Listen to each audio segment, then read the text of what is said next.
One,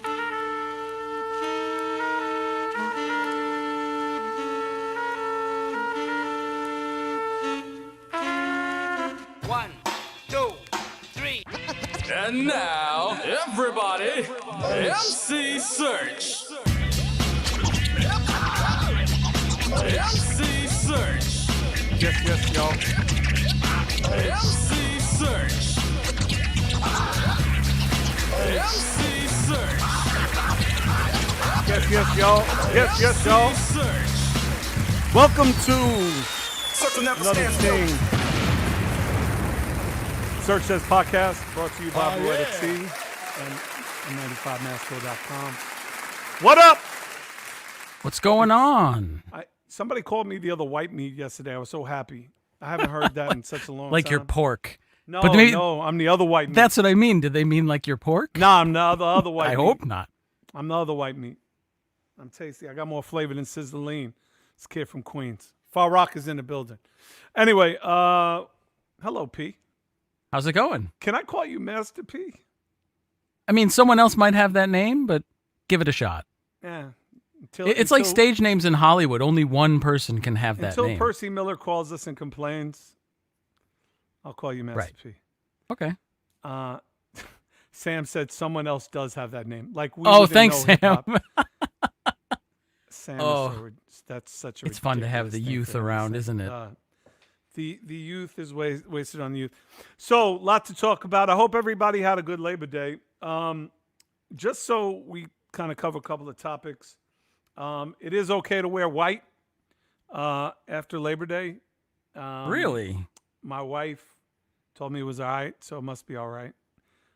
But it's all right to wear the other white meat. To be a racist in white after Labor Day, because we are 50 days before the election. And I don't know about you, Master P. Mr. P, but this race is becoming more and more about race, right? / to the presidency, and less about race to the presidency. I mean, you are in Buffalo, who experienced a terrible. I understand that 75-year-old man who cracked his head open is still in the hospital. I think so. Has dementia. It feels now. like forever ago that we talked about that. Dude, it's terrible. And I'm in Florida, which is honestly the craziest place on the planet Earth. People saying it's against their freedom to wear masks. Actually, I want to share this story with you because I find it interesting. For the first time in my life, I was called a racist by a Latino woman. So I mean, that seems logical. Let me explain. Well, I mean, by all appearances, it's probably logical. Let me explain what happened. A white dude. Yeah, I'm. If that's the only qualification, that was the only prerequisite. B. I was just a blanquito in the wrong place at the wrong time. Perfect. I'm at the local Publix around here. Shout out to Publix, great supermarket, by the way. Where's my I'm at the deli counter. Thank you. At the deli counter, doing what I do, ordering food, and there's a lovely family next to me, having a great time. Father's getting ready for his birthday. He's ordering a bunch of different subs. One of their sons, young teenager, running back and forth because the father wanted a special ice cream cake. It was obviously a special moment. And they all had masks on. But this one young man started to slowly take his mask down. Again, he's talking to his mom, whatever, but then he starts coughing. So the first cough, I looked over, he didn't even cover his mouth. Then he coughs the second time, and nobody around him is telling him to do anything different. So this is exactly what I did. Exactly. No. I went, "Excuse me, sir." Politely. I said, Florida is now the #1 carrier of COVID. And he put his mask on. And I said, "Thank you, young king. I appreciate it." And I went back over to the deli counter. And his mom took her mask off and said, "Excuse me. If you want to talk to my son, if you want to address my 13-year-old son, then you talk to me first. And her husband worked for Disney, right? So he's got his badge on, the whole thing. And he tells her to calm down. And I just simply, before I could even say anything, she said, first of all, I don't believe none of that COVID shit anyway. And I'm not going to have your racist ass talking to my son like that. So I simply turned my back and continued getting my order. And she continued to yell at me, calling me a racist. Fuck these white racists. I'm a racist because I called her son Sir and Young King. Right. Which, by the way, my niece Shira said I should be careful calling young Latin men Young King because their mother might think that I mean he's a Latin king. Okay, so like a gang member? But she's never been around a gang. She's in Calgary. She knows about gang members. Right.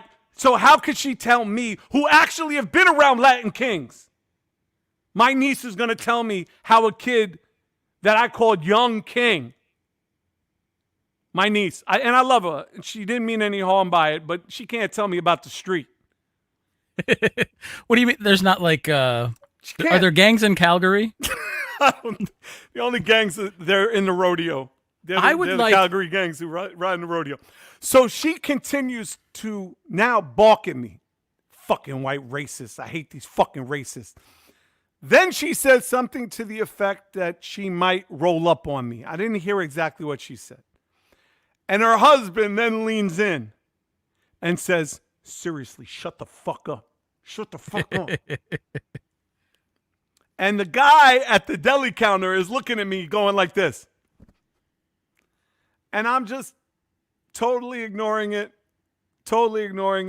She's all up in her feelings. But her son is wearing the mask and he's coughing in the mask. And that's all I care about. Ultimately. I don't want COVID. I ain't trying to catch the Rona.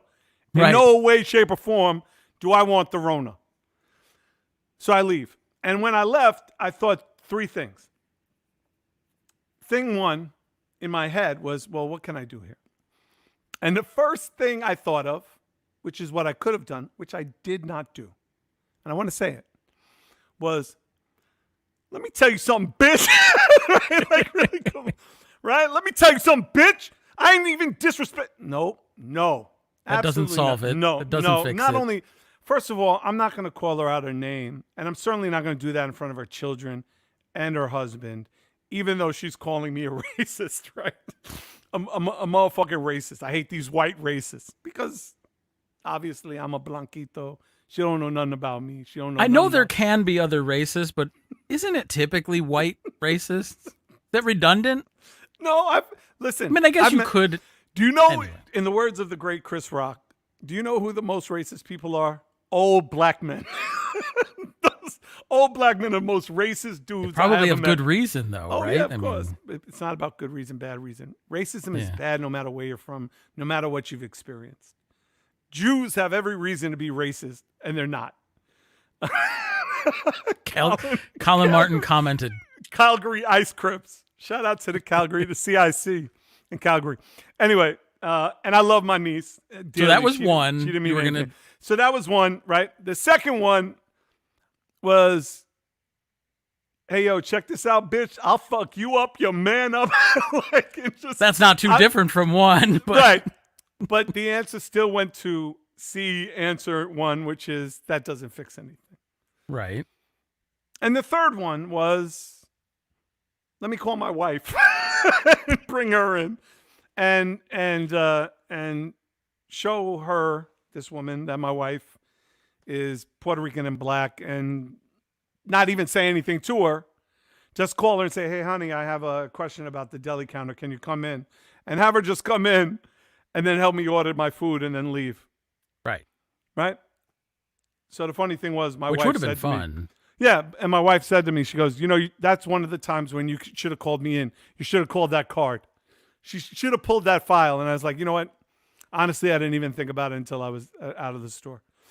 But it was legitimately the first time ever in my life that I was called a racist, which was the funniest thing.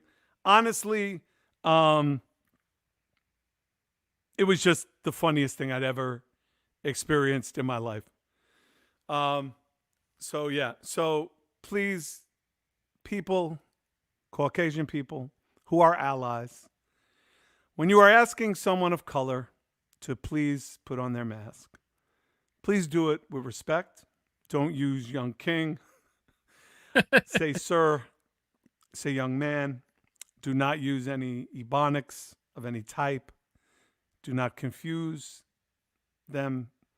Speak properly. So the other thing that I wanted to share with you is I was in a big box department store, and I was walking around, and this big dude, 6'6" dude, is walking around, no mask.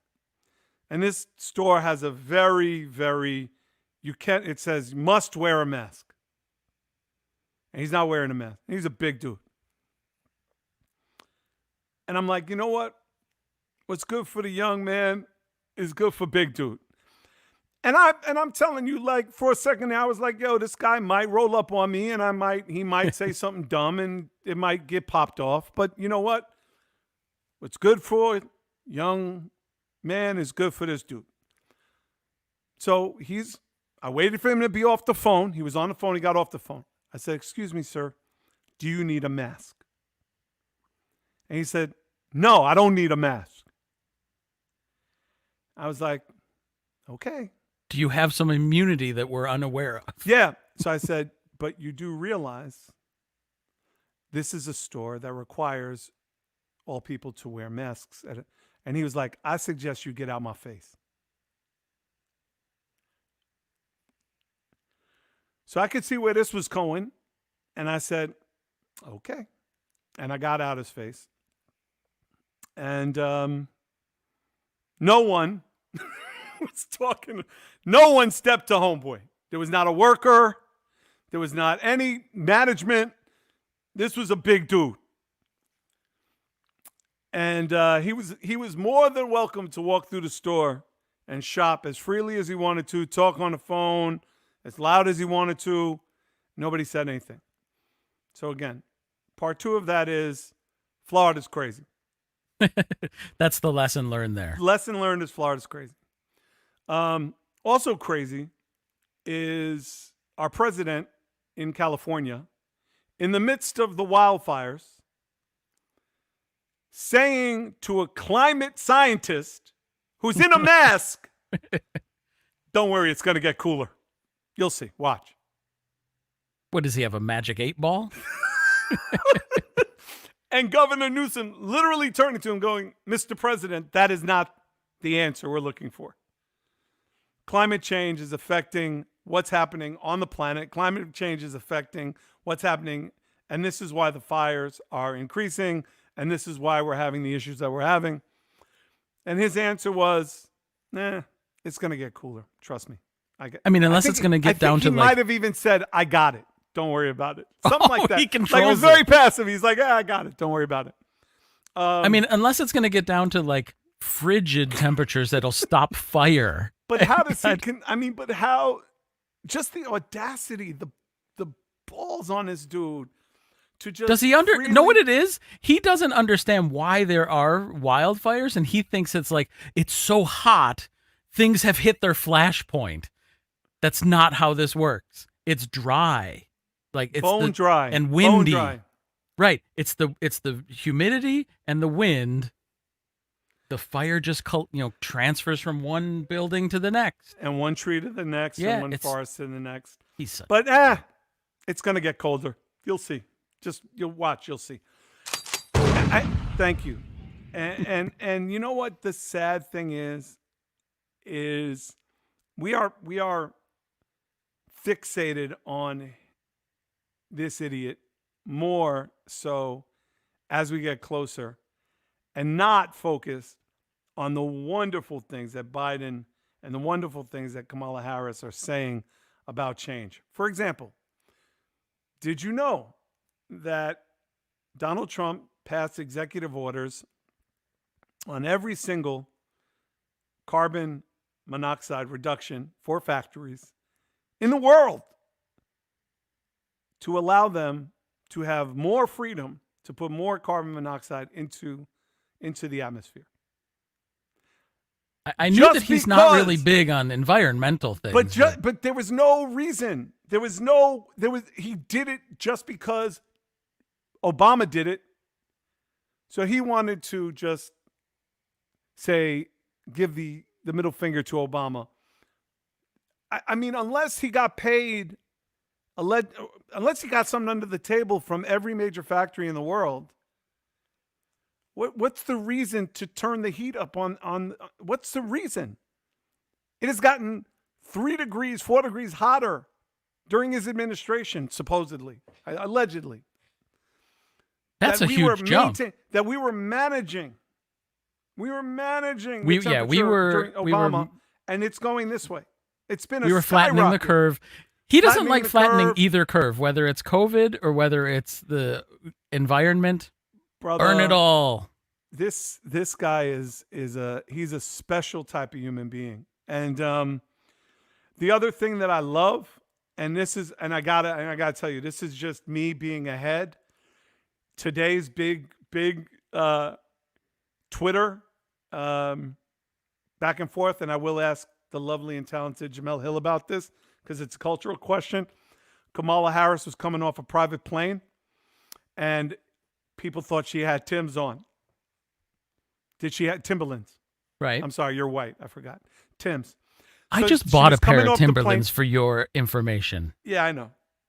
I know, but you bought them for work because you're working on your deck. You didn't buy them to be fly. I bought them for like the world. It snows here. You need boots. I know my you need boots. My last pair of boots were Doc Martens that are so worn down. I was sliding everywhere. I might have well been wearing skis instead of footwear. You were wearing slushy skates, right? With my Wonder Bag bread. Dude, it was going back and forth. What is Kamala wearing on her feet? But her strut getting off that plane, like I was going to actually tell you to pull the video. Sam, actually go look for it. We'll show it later. Her strut getting off this plane was serious. She was strutting, but they weren't Timbs. They definitely were not Timbs.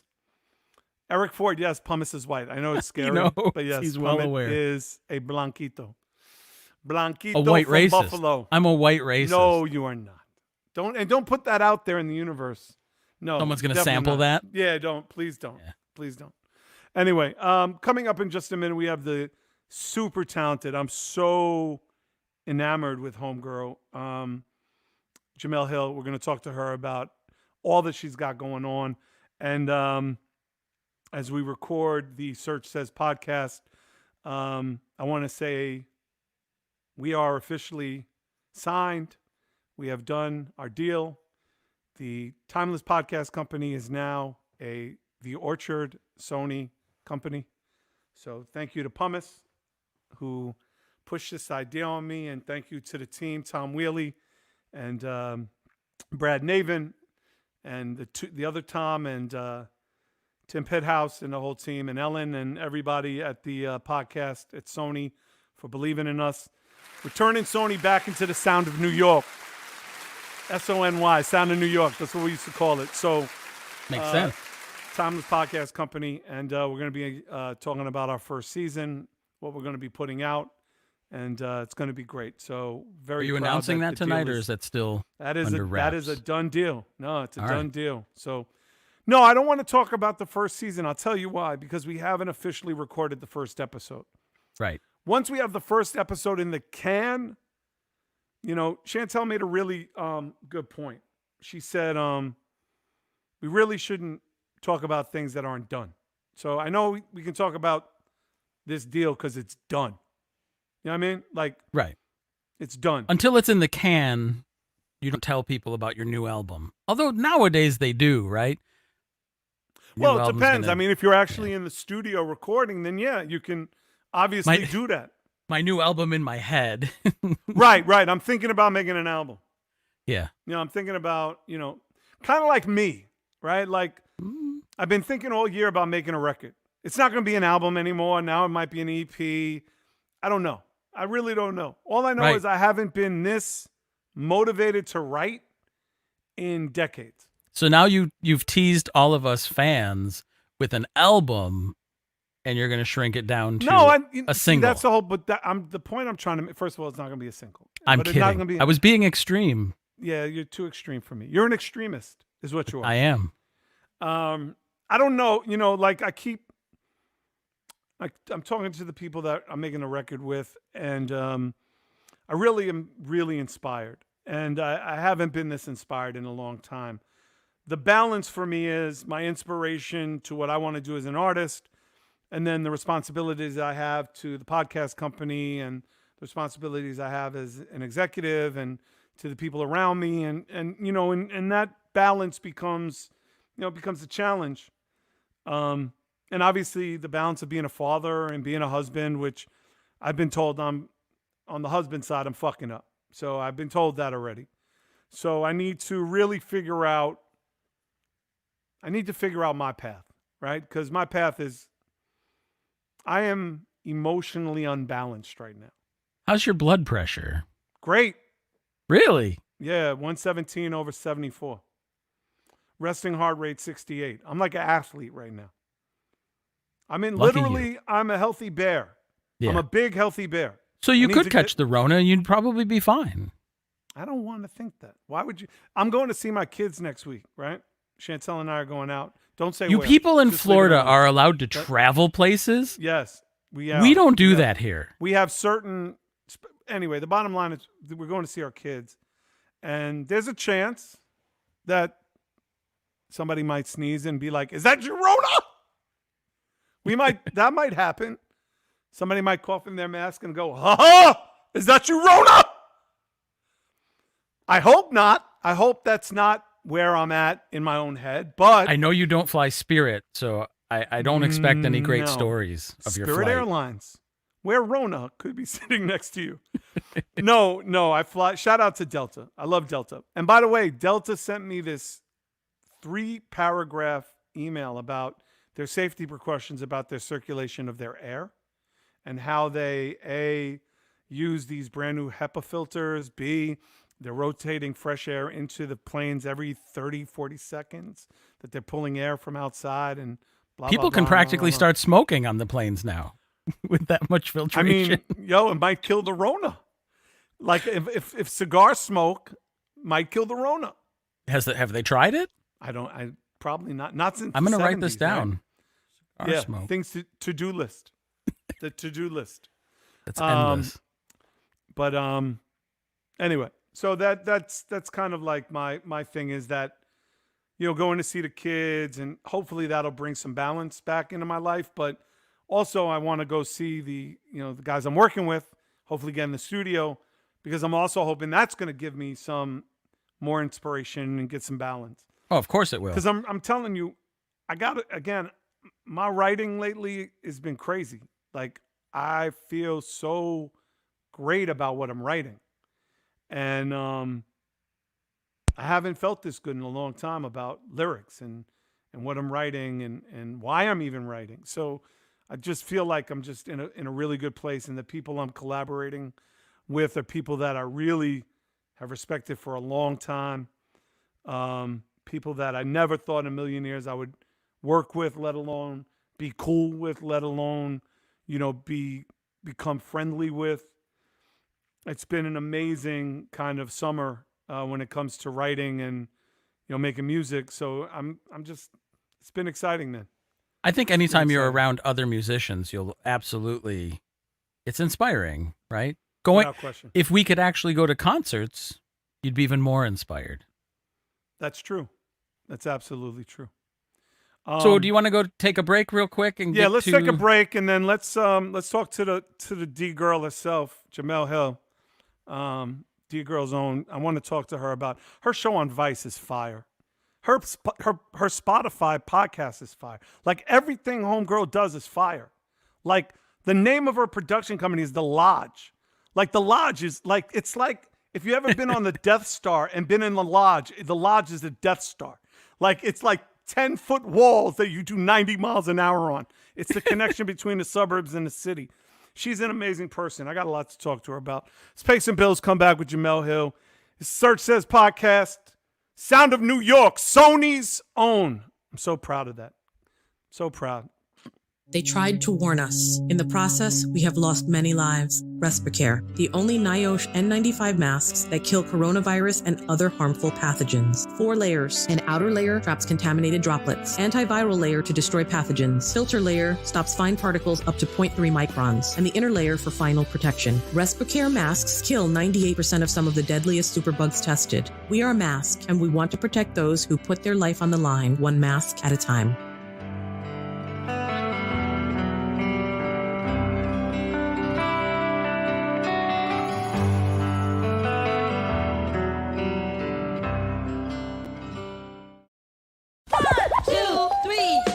Relax your mind.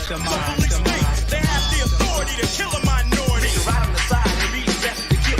I'm sweeter and thicker than a Chico stick. And damn at the stage making that ass sound. The turntables might wobble, but they don't fall down.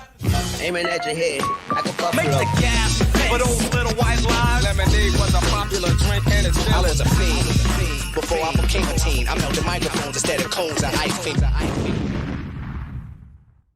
Don't touch another surface again with LifeKey. LifeKey can open any door. Use the soft, stylus tip for ATM and credit card purchases. It even has a bottle opener. LifeKey, when safety is the key to staying healthy. Get LifeKey at n95maskco.com. Use code SEARCHSAYS at checkout and get 10% off your purchase.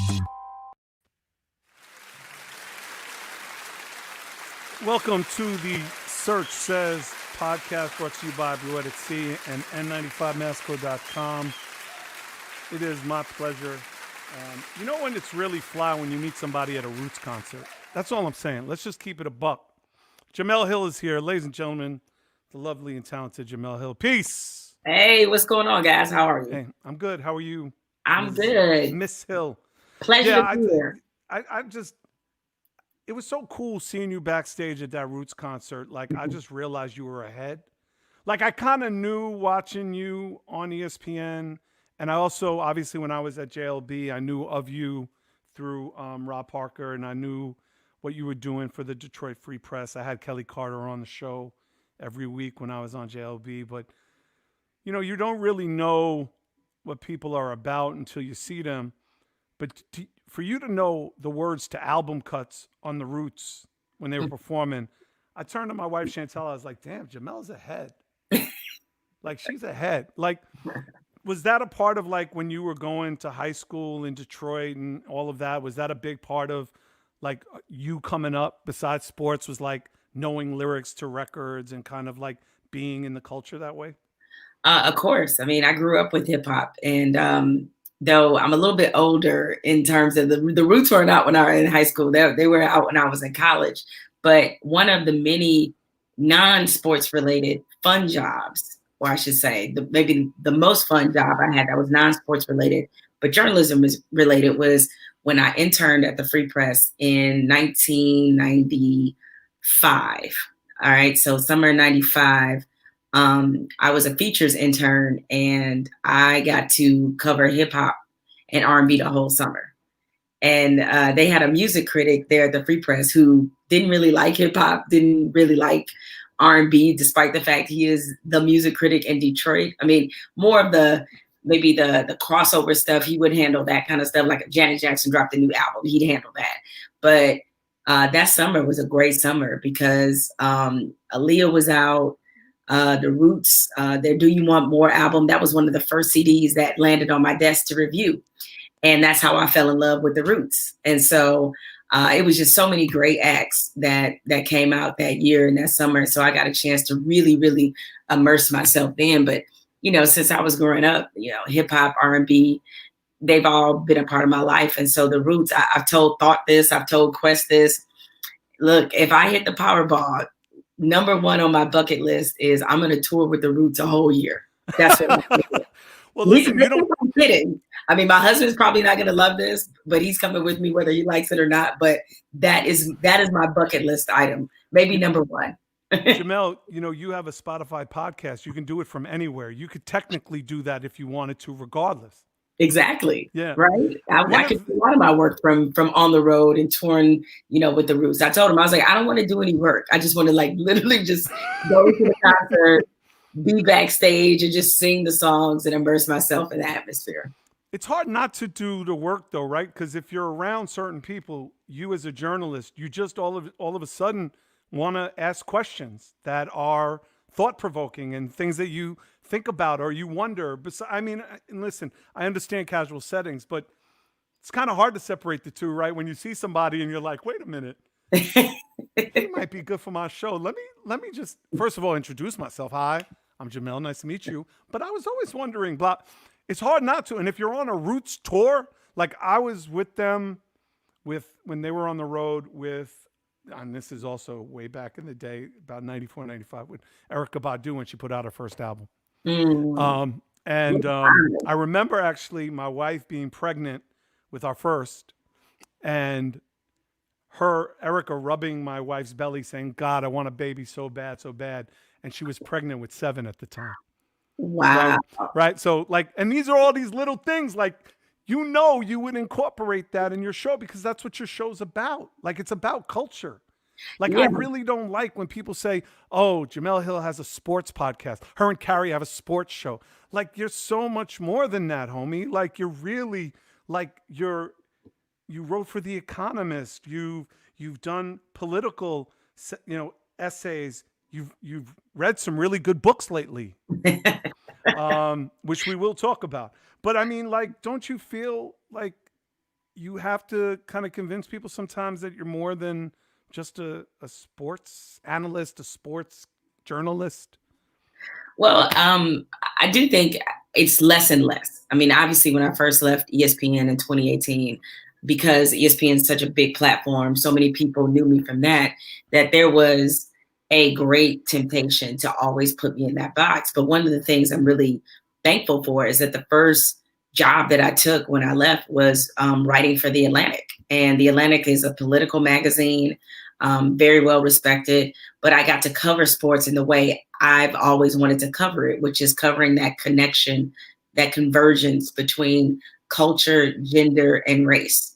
That's how I wanted to cover sports, looking at it through those lenses and how those intersections are so messy and fused together. And so it's allowed me to do some work that has been able to kind of translate into politics, into other arenas, so that people, they don't strictly look at me that way. I'm totally fine if people do, but if they're coming to me and asking me who wants or who's going to win the AFC East, I can give you an answer. I just don't care as much as I care about these other things that are happening, particularly now at this time. I mean, the Spotify podcast, I think I maybe had 3 athletes on there.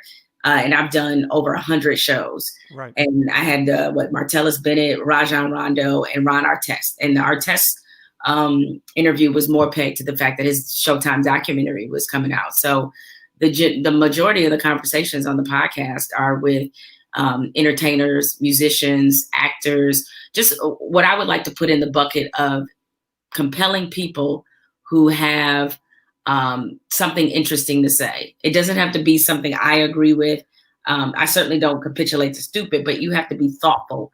And so I like to have thoughtful conversations about culture, about life, about their lives and their journeys. And so doing the podcast for me has just been a real pleasure because I've learned so much from everybody that I've been able to have on. I have to share this with you because it was something that blew me away, and you might be able to tell me whether it's true or not. But when I got to Detroit in 2003, I got there on the 15th anniversary of Trouble T. Roy's death. And I asked my program director, KJ Holiday, may he rest in peace, to play They Reminisce Over You. And he said, nah, we can't. And I said, why? And he said, because Detroit hates that record. And I'm like, what the fuck are you talking about? Nobody hates that record. He goes, Serch, watch. And he put on the Nielsen, the people meter. And he said, go ahead, introduce the record. And I said, look, this is the 50th anniversary. Shout out to my man Heavy D. Shout out to my man Trouble T. Roy. Shout out to Mount Vernon. You know, even though I'm in the D, I'm a Queens kid. They reminisce over you. As soon as the horns hit, you saw the audience just start to tune out. And that record, I found out, JLB, it researched at the very bottom of all the research. And I started to find out about really cool Detroit hip hop like Merciless, Amir, A Day Without a Rhyme. Obviously, I knew Breed. That was my man. Obviously, I knew Dilla May, rest in peace, and Slum Village and all those dudes. But I was blown away at the fact that the D didn't love that record. Jemele, help me understand, please. Why does that even resonate with you, Ma? Like, does it? I gotta be honest. You know, I lived in the city my whole life, and as I tell people, you know, I lived in the real hood, not the rap hood. I have never heard that. I did not know what you do. Now, you know, of course, it was funny because at first when you said reminisce, I was thinking like, I know he's not talking about Mary J. Blige. Like, we hate that, right? Like, what? I was like, is he talking about P. Rock? You know what I'm saying? Like, what are we, you know? So Rock and CL Smooth, they reminisce over I was you. just like, we hated that, but no, man. I mean, it's funny because when I musically try to describe to people what Detroit is like, I tell them that I really feel like, and I don't know if you felt this way being there for so many years, I felt like we were in a really advantageous position because we were able to appreciate every coast. You know, we appreciated East Coast, we appreciated West Coast, we appreciated the South. Certainly we had our own music scene, and what it looked like when I was growing up is not what it looks like now. You know, now it's on steroids. I mean, when I was growing up, it's like you got little pockets, like you mentioned, you know, Bree, we had Awesome Dre, we had like, you know, just Trick. Yes, exactly. Trick. We had, you know, of course, Dilla was, you know, the king and all of that, but it just hit in flashes. And now it feels like it's just a little bit more consistent. But because of that, I think it allowed all of us to develop some really versatile tastes. So as I moved on through the world and certainly got to hang out in New York more in different parts of the country, they'd ask me, oh, so you East Coast or West Coast? I'm like, nah, man, I'm Midwest. I'm kind of firmly planted in the middle where both Biggie and Tupac fans can coexist together. That, you know, it's a rare space. Yeah, that's a really rare space because again, for me as an artist and coming there, you know, with Pop Goes the Weasel being such a big record there, Gasface being such a big record there, you know, selling out Kobo, selling out, you know, Auburn. It was just so bizarre to hear that. Like, it was bizarre. That's a new one. No, I'm going to poll my Detroit friends and ask. Please. And I'll text you and let you know what I find out. Please. It'll just be a reason for us to talk regardless. I mean, you lived around the corner from me in Orlando. I never got to see you. So this would be just a good enough reason. But I want to move kind of forward a little bit. Obviously, your career... And again, this was all really interesting to me when I was doing my research.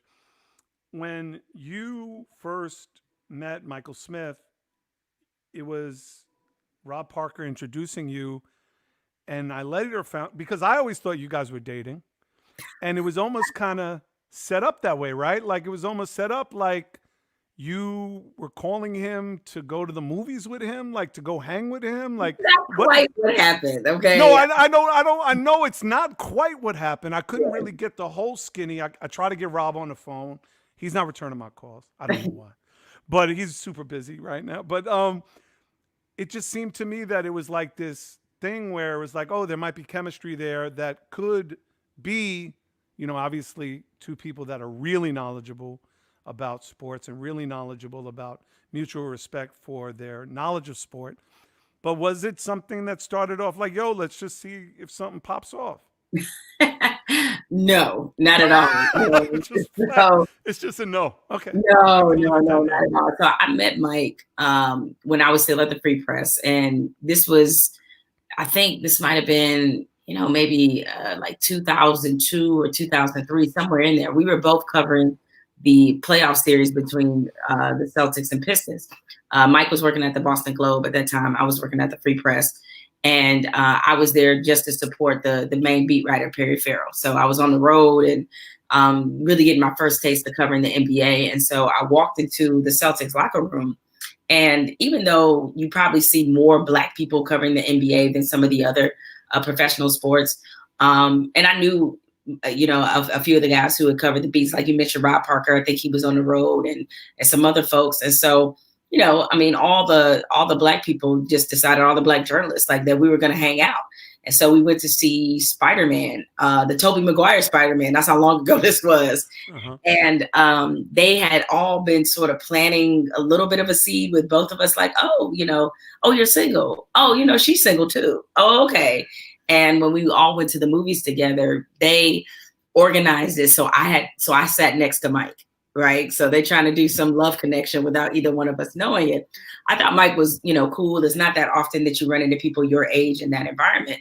And we'd exchange information just on some, purely just professional networking type of thing. It wasn't like he was trying to get my number or anything like that. But I had never been to Boston before. And so I was like, you know what? I've never been to Boston. He seems like a kind of a cool dude. Let me hit him up and ask him if he wants to hang, and maybe he can like show me around and see what the city is about. So I called him, and, we were just talking, kind of chit chatting, and I'm just dropping a couple hints, and I'm not really looking for anything romantic necessarily. It's just like, guy, girl, let's hang out, whatever. So so I'm dropping hints. I was like, I've never been to Boston before. What's there to do around here? And he's like, I don't really know. I don't really hang out that much. And I'm like, okay, strike one, right? And so then I was like, okay, well, I'll just be a little more direct. And so I said to him, I said, well, look, I'm only in town for like another night or so. So I'd love to like just hang out or whatnot. You have plans tonight. Like, we should link up and see what's going on in the city. Oh yeah. Oh, well, thanks for the offer. But, I just started playing Madden and I'm in franchise mode. That was his response. And I was like, come again? I'm like, oh, okay. And how old are you? Okay, sir. All right. And I was just like, oh, okay. Now, at the time, I was actually a pretty serious Madden player myself, but I wasn't so serious that when it came to being in a major American city, I would choose to stay in the house while, on the company credit card, as opposed to going out. So, Right. So the running joke became that Mike chose franchise mode over me, and so so that was the origin of us just even meeting. And we kept in contact kind of sporadically. He got to ESPN first, and then when I got there, we talked more regularly. But by the time I got to ESPN, Mike was married. So we just developed this great friendship because our careers were on parallel tracks. And at different stages early on at ESPN, he and I both went through very frustrating moments at the company. And so we kind of had each other as a support system. And from that, kind of developed this, friendship that eventually led, of course, to His and Hers, our TV show, and then us hosting the 6 o'clock Sports Center. I got to tell you, I watched His and Hers religiously because I really respected the way you guys spoke to each other. And it wasn't about courtesy. And I think you know what I'm talking about. There are certain, and again, I'm not trying to point out things that are inappropriate or negatives. These are not any of those things. But like when Craig talks to Hoda Kotb on the Today Show, there's a certain amount of courtesy. He's not questioning her. It's just courtesy. You and Mike had a mutual respect. And I think you know what I mean, where you could be like, Money, you're bugging right now. And he could say, yo, homie, you're bugging right now. And people would be like, whoa, you can't talk to a female like that, chill. No, it was like really like, yo, Jemele, slow down. Just slow. I used to, when he used to tell you to slow down, or and you would say, yo, Mike, relax a second. Let me just say two things. And let me point out three things, Mike. Let me point out three things about the Miami Heat that maybe you don't realize. One, and then you would do the one. Two. I just love that. Was that a real natural, just because of your relationship? Were you getting kind of like director points, executive producer points? Like, look, that whole point thing, it works. Keep doing that thing. Like the whole thing that you guys do. Or was that just natural between you guys, just kind of doing your thing?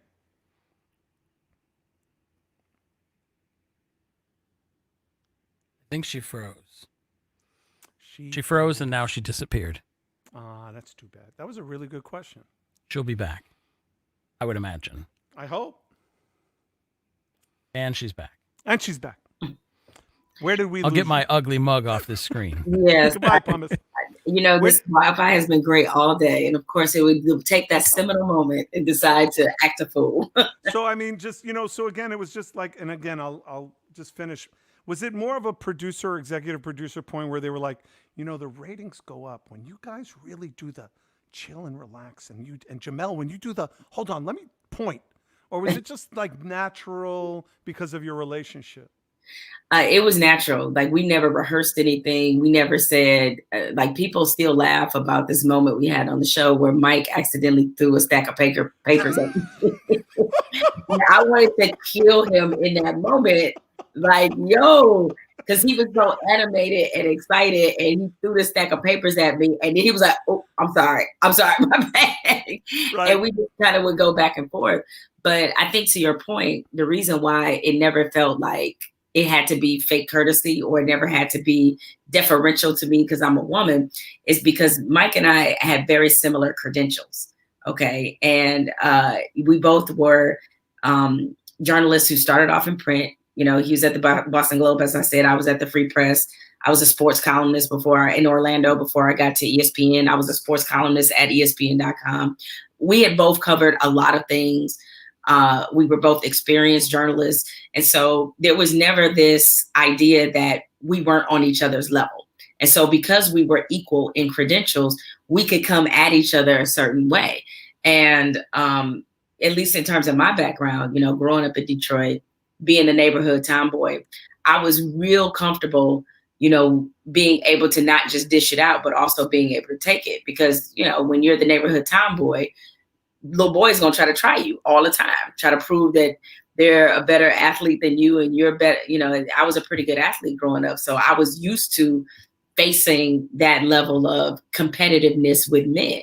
So it was really no big deal to me. And that's not to suggest that Mike was ever competitive, but I could go at him on that kind of vibe and he would take it as like he would one of his male friends. And I think that's why our chemistry was so unique and special. It's like he could make fun of me, I can make fun of him, and people really got that kind of homie vibe, between us. It was. And I got to tell you, I think a lot of people, me included, were so disappointed in ESPN and how they handled your departure. And I always think about it like if it was 2020 and your departure was based on why they fired you today with everything going on, would they have let you go, or would they have come to the amicable decision that you should part ways? Do you feel like, and I think a lot of people feel the same way with Kaepernick and Goodell right now, right? Like if this would have happened with Cap in 2020, I don't think anybody would have bat an eye. I don't think he would have got fired because of Breonna Taylor, because of all of the obvious situations in this country that have become more and more blatant. I mean, look, I got called a racist recently. It was crazy. I was in Publix and somebody called me a racist because I told her Latin son to please, sir, young king, put your mask on. And she spazzed out and called me a white racist, which was great because I'm 53 years old and never been called racist in my life. So it's an amazing moment for me. But it's not about me. It's about you. But do you sometimes look back and go, I wonder? I don't, because I only wonder about things that I wish happened another way. And as much as it was very tumultuous at the time, and there was a lot of things that Mike and I had to deal with that were very unfair, I'm glad I went through those things because I believe there's a season for everything and there's a reason for everything. And so even though in many respects, both ESPN and the discourse in sports in general has completely done a 180 since then because of those incidents you mentioned, Breonna Taylor and Ahmaud Arbery and George Floyd, that now it is more popular to talk about social justice and to talk about that convergence I discussed earlier between sports and race and politics and gender. Now that is the dominant conversation and everybody wants to be a part of it, that there is less vilification for those of us who were talking about it when it wasn't very popular to talk about. And so I don't look at it and wonder, oh, if only my timing had been different. I think my timing was perfect because during that time, and I think it's the same way with Colin Kaepernick. Colin Kaepernick exposed who's really in this fight. And the thing that people have to keep in mind and look at is that how you decide the measure and character and integrity of a person is what they do when it's not convenient. And that's why I can't take the NFL very seriously right now, as they do and make all these performative gestures to pretend as if they care about social justice and pretend about what some of their Black athletes have experienced. They're doing it because they kind of have no choice, because they know how it would look if they didn't support this. So it feels more, as I said, performative than it does feel genuine. But the NFL already exposed who they really were when the moment counted. When Colin Kaepernick didn't have any support, when the president was using him for his own political gain, and when he was going off on the NFL, the president that is, the NFL cowered and they didn't support him, and then they blackballed him from the league. And now they have the nerve in their awakening to actually use some of his images in the Lift Every Voice and Sing video that Alicia Keys sang before the Week 1 games, to use an image of Colin Kaepernick, Eric Reed kneeling during the anthem when both those guys have been blackballed from the league, lets you know how just dirty the NFL really is. And so I look at my situation in the same way, is that when I was on SportsCenter and I made those comments about the president, there were a lot of people who showed me who they really are. And I'm thankful to find out who they were, because I certainly won't make that mistake again in believing that they might be about the same things that I'm about. And not that I was necessarily surprised, but it was still a great and teachable moment for me. So I don't look at those as what if moments. I'm thankful that they happened. And even though the part that won't sit right with me is the fact that, Mike and I had something really special, and we didn't get to go out on our own terms. Before the Trump thing even happened, I wasn't real happy on SportsCenter because of the creative direction of the show.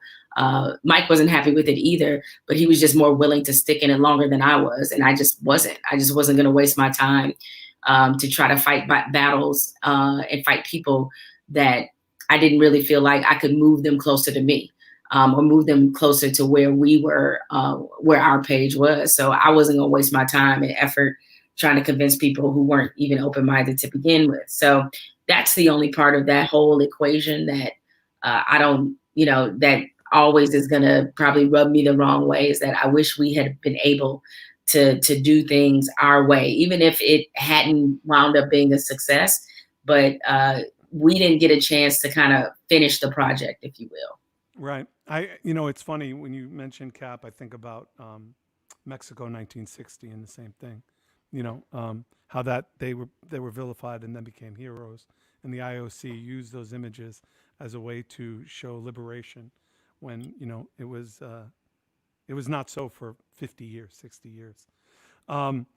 You have a very strong voice and a very unique voice, and I will tell you, I was talking to several friends of mine who are conservative Jews, and when I was telling them that I was going to talk to you about the Isabella Wilkerson comments that you made about the correlations to how the U.S. And Nazi Germany had similarities, they immediately were like offended. They were immediately like, "Oh, how can you do that as a Jew?"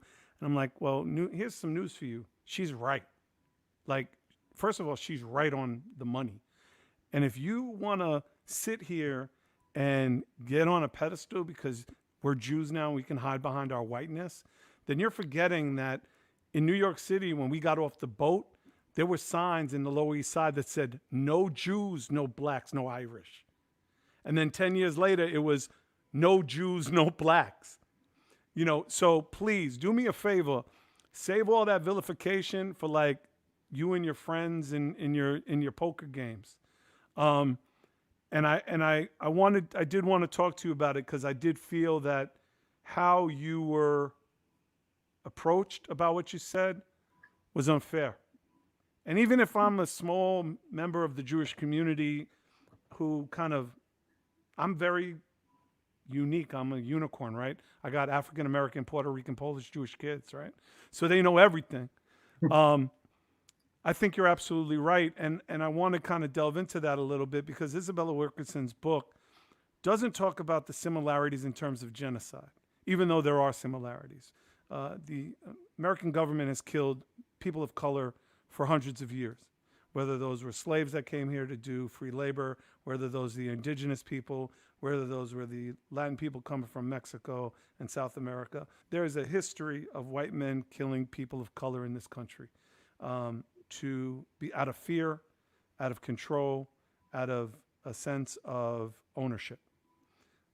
Nothing different than what the Jews went through in the Spanish Inquisition, the Italian Inquisition, and in Germany. Why do people, you feel, have such a hard time with you and her saying what you had to say and accepting that as a truth? Well, I think a lot of it has to do with this idea of American exceptionalism, which we have all bought hook, line, and sinker. You know, America has really run the greatest PR campaign in the world, in the sense that we have all been taught from a very early age that we're the best nation in the world, we're the greatest nation on earth, we're the best democracy there ever was. And we don't realize those are affirmations. They are not necessarily, they're subjective facts at the best, right? And this is not to say I don't love my country or do not appreciate it. It's not saying that at all.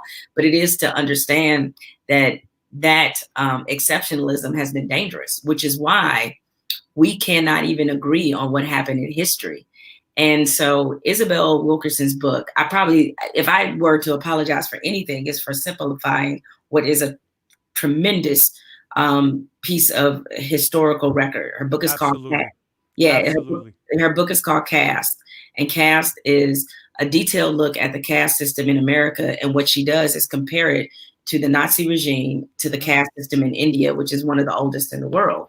And what you find is that first, and maybe people didn't know this, is that the Nazis sent scholars to American universities in the South during Jim Crow to study their systems of oppression. Because what Hitler was very impressed with America is, despite the fact that we were persecuting Black people at an exorbitant rate, that we were doing it in open view, that the world still considered America to have a very beloved reputation.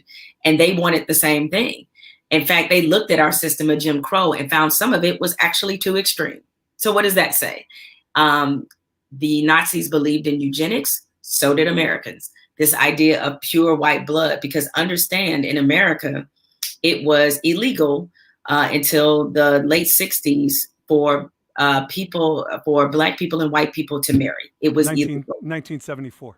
Yes, it was illegal. And not until 2000 did Alabama end its ban on interracial marriage. 2000. Okay.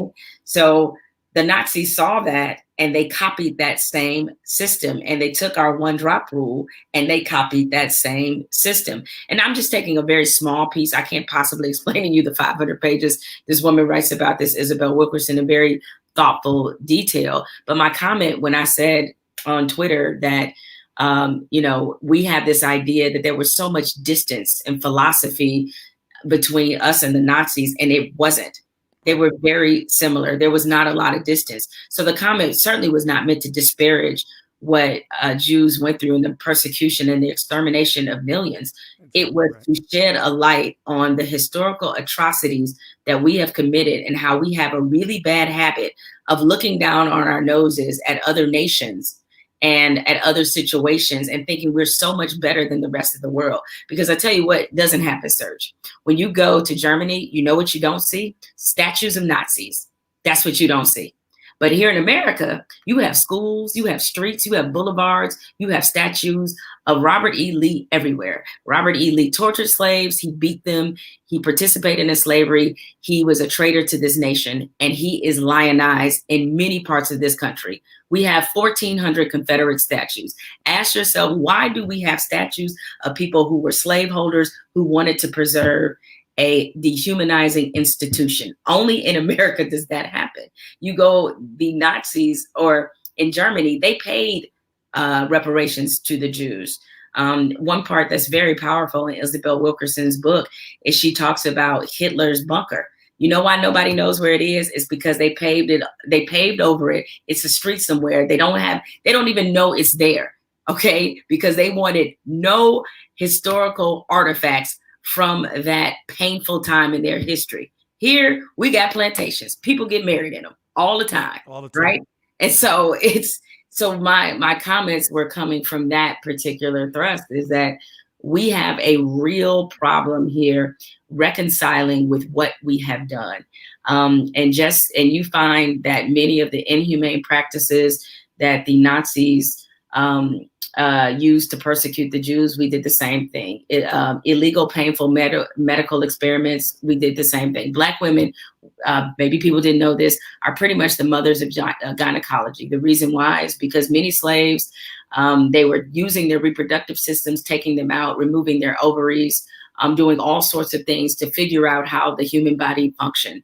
The reason there's this perception that Black people can tolerate more pain is because there was this skull test that they used on us when we were slaves to try to see if our skulls could take more punishment than other people. Those things actually happened. They did the same thing to the Jews in Nazi Germany. So not only Jews, but what I tell people all the time is it's not 6 million, it's 11 million. It's 11 million, correct? It was 6 million Jews, 4 million African Americans, 600,000 gypsies, and 400,000 gays, lesbians, and as they considered them, others.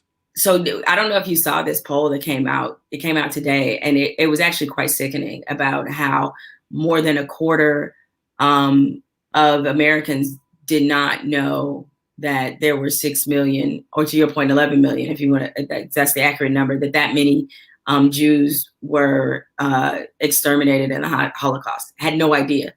And there's still too much of a percentage of people who don't think the Holocaust actually happened. Oh yeah, no. And they're trying, and even listen, we can go on and about that. I don't even want to, because I know I got limited time with you, and I really wanted to say thank you, because I really wanted to say thank you as a human being for bringing that out, because I really believe that, at least for me, when I walk into places, and I'm telling you, I was so excited that you were coming on the show, and I would tell them about what we were going to talk about. This horrific look on how dare you talk? Yo, do you understand caste? Like, do you even know what she's talking about? And just to kind of roll from that, Jemele, like what I love about your show with Cari on Vice, and what I love about your Spotify show. And by the way, I know you and I can't battle as MCs, and I know I can't match your jump shot, but I had a better Kamal Bell interview than you, and I'm a stand on that. And I also had a better Giancarlo Esposito interview than you. I had a better Method Man interview than you. I did not have him on the show yet. So I'm just saying. So we could go listen to mine on Spotify. I listen to yours religiously. You could check me. You might get a little something from your boy, a little bit. But I do want to end with this. The Spotify. And first of all, congratulations. The check was lovely, and you deserve every penny. But what is going to be? How do you? I mean, so you got the show on Vice, which is incredible. And I did see the Angela Yee thing, and she was like, "Oh, it's a sports thing," and you were like, "Eh." And it does frustrate me, and I want people to understand this is a culture podcast. It's a culture show. It's based in sports because there's a method to what you talk about and how you talk about it, but you're well-rounded, right? So when you did the podcast deal and you spoke to the people at Spotify, what was the idea and what did you want them to grab from you in terms of expectation? Well, yeah, you know this all too well. It's like sometimes the idea you start with is not what it actually becomes. I always say that whenever you start a new show, your very first show, when you check back a year later, it's going to be a totally different show. It's just the way that it works, because you wind up organically finding what it is it's supposed to be.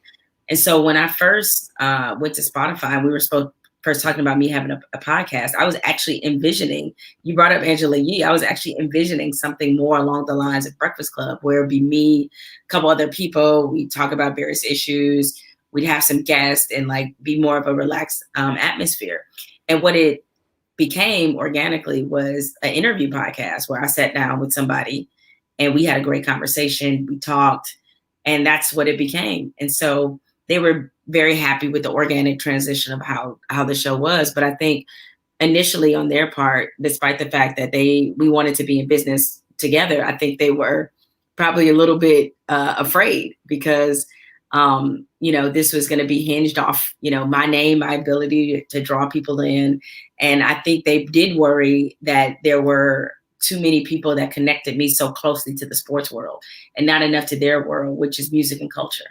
And I told them it would be a seamless transition because, there's a ton of athletes are into sports, are into music. So it's like, it's not like I didn't get to discuss some of these things when I was at ESPN, but I think even they probably were a little bit surprised with how well-rounded I was. I've always had a deep interest in current events and politics. So flexing that muscle was very natural to me. But I found one of the, reasons I wanted to do a podcast in particular and kind of drill down on this medium is I really missed talking to people. The thing about when you're anchoring something like SportsCenter is that you may have a couple 5-minute interviews in the show, maybe. You're mostly just relaying the news and what happened and what's going to happen. Like that's kind of your job. So sitting down, talking to people, having conversations, that just doesn't happen as often as you would like. And so I wanted to kind of get back to my roots as a journalist and focus on that. And the one thing I love about the iteration of where my career is now is that I get to dabble in all these different, mediums. I have a podcast, I have a television show. I still write for The Atlantic. I have a production company, which you mentioned in my intro, Lodge Freeway Media, where I'm creating shows and, doing some great things there. So it's like I'm able to flex every part of my muscle, or every part of, sort of all the muscles that I have. But it all gets back to one basic skill that I think is really important in the business that I do. And you have to have the ability to tell stories. And so that's all I'm doing, but I'm just able to do it in a bunch of different ways. I love the stories that you tell, Cari. Can kind of give us a little, tidbit about what's coming up this year on the Vice show? Yeah, we've had some really amazing guests. As I've been talking to you, I think our show is on. It was on about an hour ago, but on tonight's show we had Hassan Minhaj, who had a great show on Netflix, Patriot Act. Yeah, and he was on the Daily Show with Trevor Noah. Yeah, he was on the Daily Show. Very funny, very thoughtful. We also had Representative Ilhan Omar, who is, a member of the squad. She's truly phenomenal. Next week, we have Alana Glazer and also Stacey Abrams. I really want people to watch next week's show because the entire show is dedicated to voting. It's a whole show about why we need to vote, what's at stake, what certain things mean. Because, one thing I'll give people just sort of a small tidbit of the information that we laid out. I think people would number one, over half of this country total doesn't vote. In the world rankings, out of 32 countries, the US ranks 26th in voting. Is that bad? Like that's how, for as much as we sit up here and champion and blow our horn about being a democracy, very few of us, or not enough of us, I should say, actually exercise that right. So, this is about understanding why that apathy exists. And, in the last election, Donald Trump won 3 states, Michigan, Wisconsin, and Pennsylvania by 77,000 votes. And he won Michigan by 11,000 votes. And in 2016, 400,000 people in the state of Michigan did not vote, and he won by 11,000.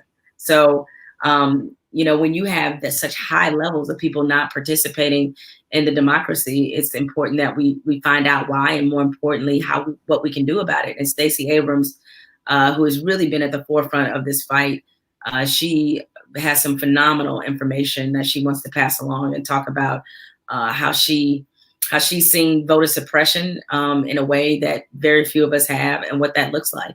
The things that we see now are something our grandfathers and grandmothers went through. What's happening with those in Florida who have been through incarceration and thought they were having their voting rights restored, only to find out that they could not vote unless they paid their restitution fees. All that is a modern day poll tax, which our grandfathers and grandmothers had to go through as well.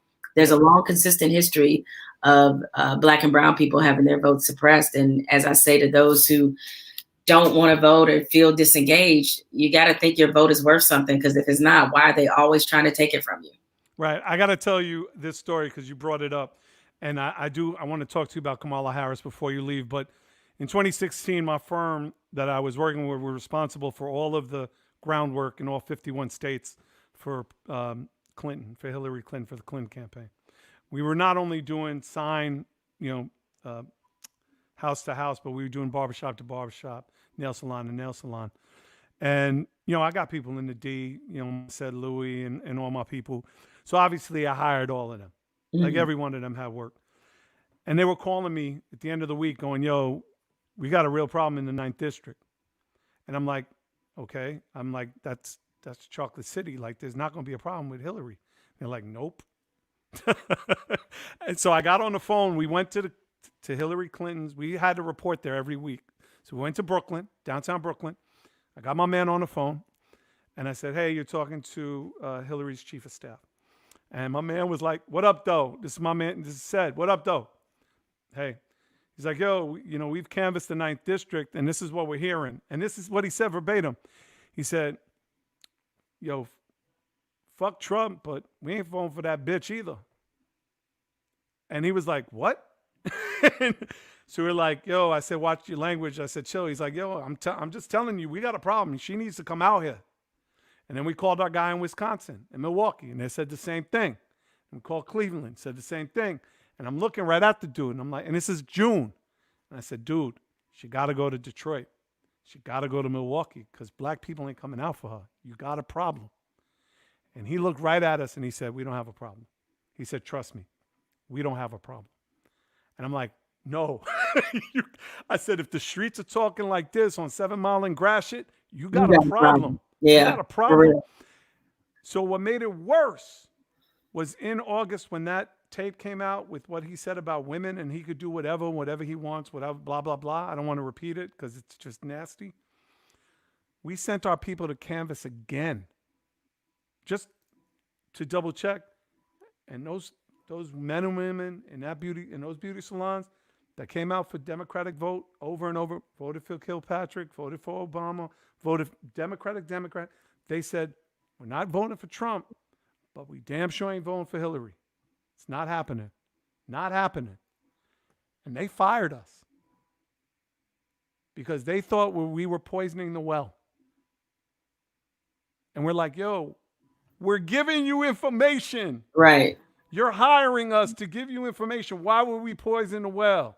Right. And I remember my partner, Sean Prez, who ran the firm, he just was like, and I tried to I was like, it's okay. He just shot himself in the foot. And I'll never forget, I turned on C-SPAN. And they were doing, the next day after he said that, they were doing a rally. And he had 40,000 people. And I'll never forget, a Karen was out there with a sign that said, he could grab my pussy anytime he wants. And I looked over to my wife. I said, we got a problem. We got a problem. And when Hillary made that speech, that concession speech to tell girls that they were valuable, and I looked over at my daughters and they were crying, man, oh man, it's a problem. And you're absolutely right. Like, we cannot take this vote for granted. We cannot take the idolatry that he is, because he's a demagogue. He's not a politician. He's a demagogue. For him to look at Governor Newsom yesterday in the midst of a crisis and say, it's going to cool down. Don't worry. You'll see.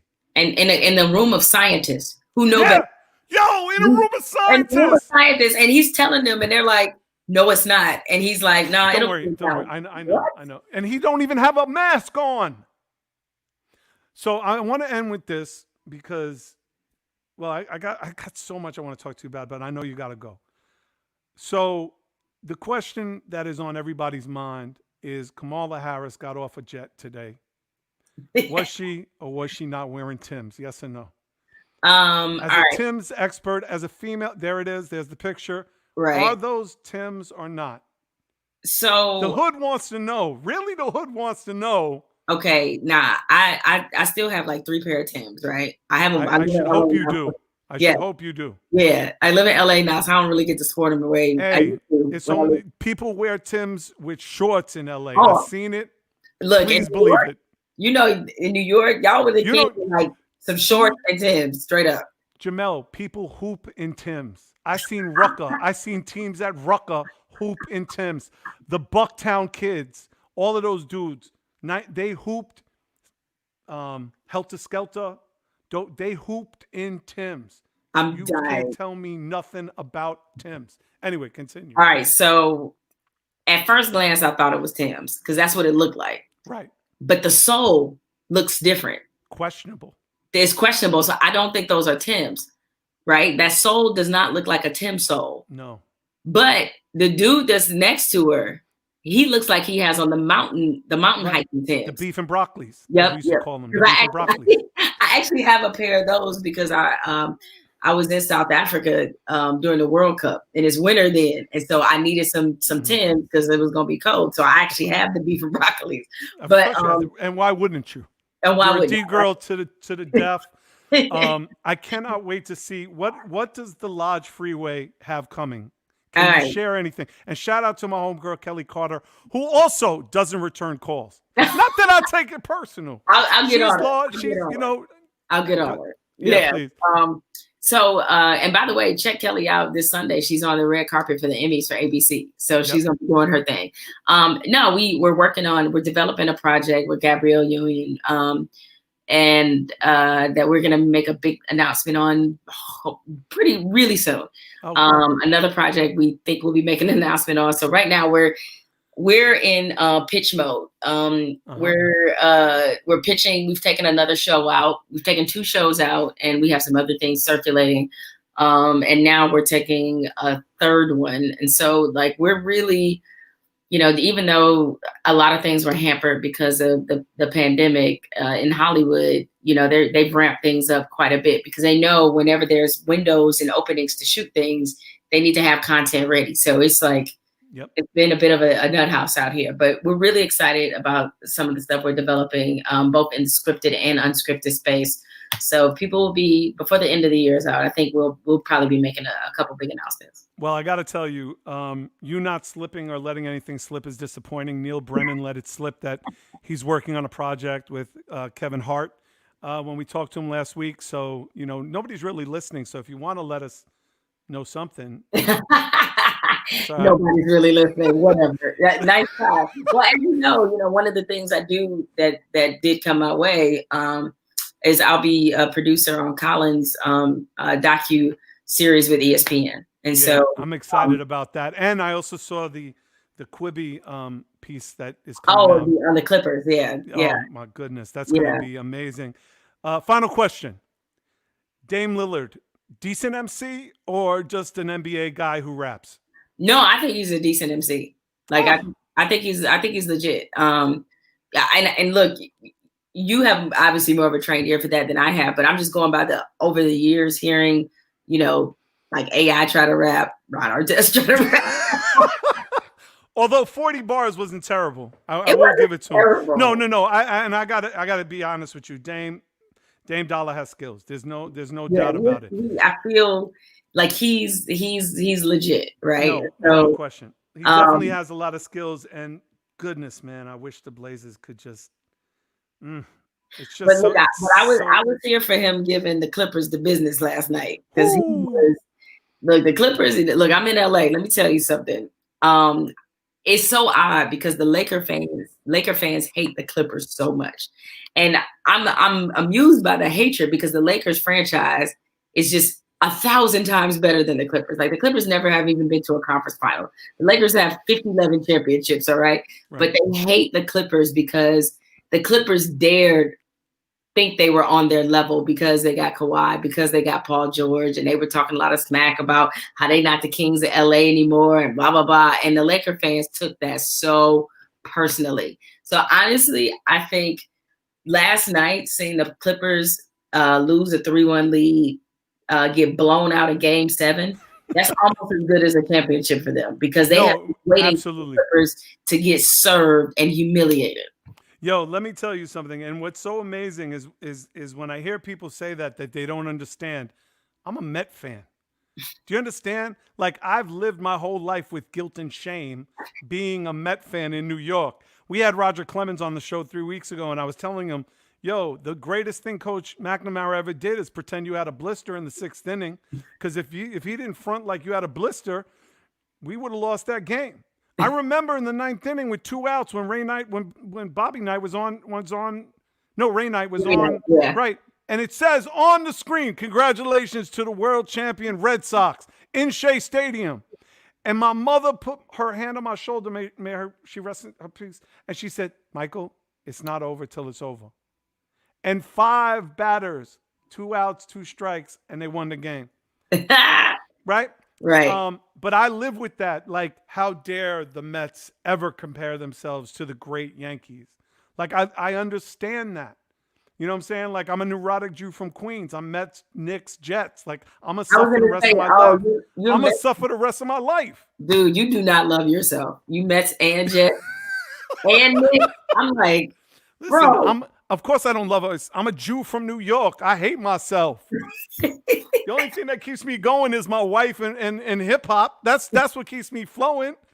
That keeps the blood going. Jemele, thank you so much. Make sure you watch Cari and Jemele on Vice. Make sure you check out the Jemele Hill podcast. It's incredible. And please watch out for anything that those 2 D girls do, Kelly Carter and Jemele Hill. Jemele, thank you so much. Thank you. Appreciate you having me. No problem. Can we get a drop, if you don't mind, before Sure. you leave, since you're so camera ready? No problem. So, Jemele Hill, check out the Serch Says podcast. It's not a game, people. Okay. Hold on a second. I got to get all this junk off the screen. Oh, my I got a question. Does somebody on your staff, I wonder if they know my husband. Do you have any people from the D on your staff or whatever? We have, no, but we have a dude in Buffalo. Is that close enough? No. Buffalo doesn't count for much. I think you should add the Bills and really every Buffalo team to your roster. I know you really hate yourself like that. I'm like, damn, that's Jets and Knicks. Ouch. Yeah, thank you. Well, listen, I like to suffer, but I also like to root for the underdog. The other side of it is my father went to the University of Alabama, so I grew up on Alabama football. Okay, so that's my balance. There's something. Yeah, that's my balance. There you go. All right. Are we ready, Pumice? Yeah, but then I have to add myself to tell you that. No. Once you said nothing, I knew we were ready. Yeah. I'm sorry. I forgot. What was the tagline again? It's not a game. It's not a game. Okay. It's not a game. It's not. It's just not. Go. All right. We ready? Yep. Go. Okay. All right. 3, 2, 1. What's up, everybody? This is Jemele Hill. Make sure you check out the Serch Says podcast. It's not a game, people. Not a game. That was great. One take. She's like Jay-Z, people. She's like Jay-Z. One take wonder. One take wonder. Thank you so much, Jemele. Right. Sorry to keep you. I know we kept you a couple of minutes over, but thank Don't you worry so much. about it. All right. Thanks, guys. Right. Take Thank care. you soon. All right. As we continue on. That was fun. That was fun. You had a good time. Yeah. I loved her perspective on the Tims. I knew it wasn't Tims, but it was nice because maybe there were female Tims. Maybe those are the new female Tims that came out. I don't shop for women's shoes, but I would say they have a bit of a heel. I'm surprised that your bride doesn't have you, look for shoes for her. Yeah, but remember you said how white I am? Yeah, you're incredible. You've met my wife. You're quite crackerish, is what you right. are. So a couple of things I want to mention. Are we going to do some other things for the pod, by the way? We got a couple more things. All right, cool. One of the things I do want to mention is we have a very special announcement next week for the Dr. Dre original concept, MTV Raps, Dr. Dre, and his GoFundMe. I haven't looked at it in a while. We are going to be presenting a product that the proceeds are going to him through Bruetta Tea. I'm very excited about that. I spoke to the owners at Bruetta Tea, so we're going to get that going. Also, we got a couple of other tasty treats next week. One of the people I'm trying, it was so funny because I didn't want to take away from her. Right. Because I think it's important for her to promote her show since she's our guest. Yeah. But next week, I think we're going to have John Cryer coming on talking about voting. Coming back? Yep. Return visit to talk about the importance of voting, especially in New York, and why this suppression vote, people need It's to funny be you say aware that about because New York traditionally ends up Democrat either way. And I said to my wife about this, I was like, it doesn't matter that much, like to get more people to go vote because New York's going to be Democrat anyway. And she said, no, the idea is to get more people to vote so they get used to voting and it becomes a routine and they just religiously vote. That's why Kate That's what is you a want. genius. That is why Kate is the brains in that organization. I'm the looks. No. You are the look. You're a good looking dude, bro. Yeah, but she's got it all. She's No, got the looks and the brains. That's exactly right. Shout out to Kate. Where's Sam? Let me ask Sam. Sam, pull Sam Do you up. think Sam's with What's us? up? Let's check him out. Hey, Oh, Sam, he's loud. You're a voting age, right? Yes, of course. I'm 23. Are you going to vote? Of course. Okay. I would like you to do me a favor. All And right. I've been trying to promote this, so maybe you're on your Hatsune Miku Crack House. Hatsune Miku's Crack House, yeah. Yeah, you could promote this. I've been telling people, young people, within like my own little circle. I can't really promote it because I don't want to promote this, although I'm now promoting it We'll chop it out. on my podcast and promoting. No, but I think it's I'm important. You should have a kegger. You should have your friends that you go vote and then you party after. But I just realized with social distancing, you can't do that. So if you get all of your friends and you go district to district, right? So let's say you got 10 of your people that are in district blank. So you all go vote. And then all of you grab all your friends in the next district and you go with them and they vote. And then you stop by a bar. And then you go do your thing. And then you go to the next district. And then, so you make it a party on November 3rd. See, so here's a question. And I asked my brilliant bride about this, and there's some rule against it. I said, why not get like a party bus and drive around and offer people a ride to go vote? So she is right. In certain areas, you can't do that. However, you can go to nursing homes. You can go to any places where there are large groups of people who need rides. So you cannot solicit. That's it's not soliciting. It's Yeah, I forget what it was. Anyway, you can't do that. But if there are a large group of people that are from the same district, you can do that. You can take them. What other people do on the low is like, I was just about to blow up the spot. There's certain areas in this country where people do that on the low, but what they do is they literally park a couple of blocks away. Right. And then people walk over. That's the way they trick or treat in my neighborhood. The other thing is that is really exciting, is that all of these NBA arenas have now become voting centers. But they're not district. They're not districted because they are public venues. So anyone with a driver's license can vote in those stadiums.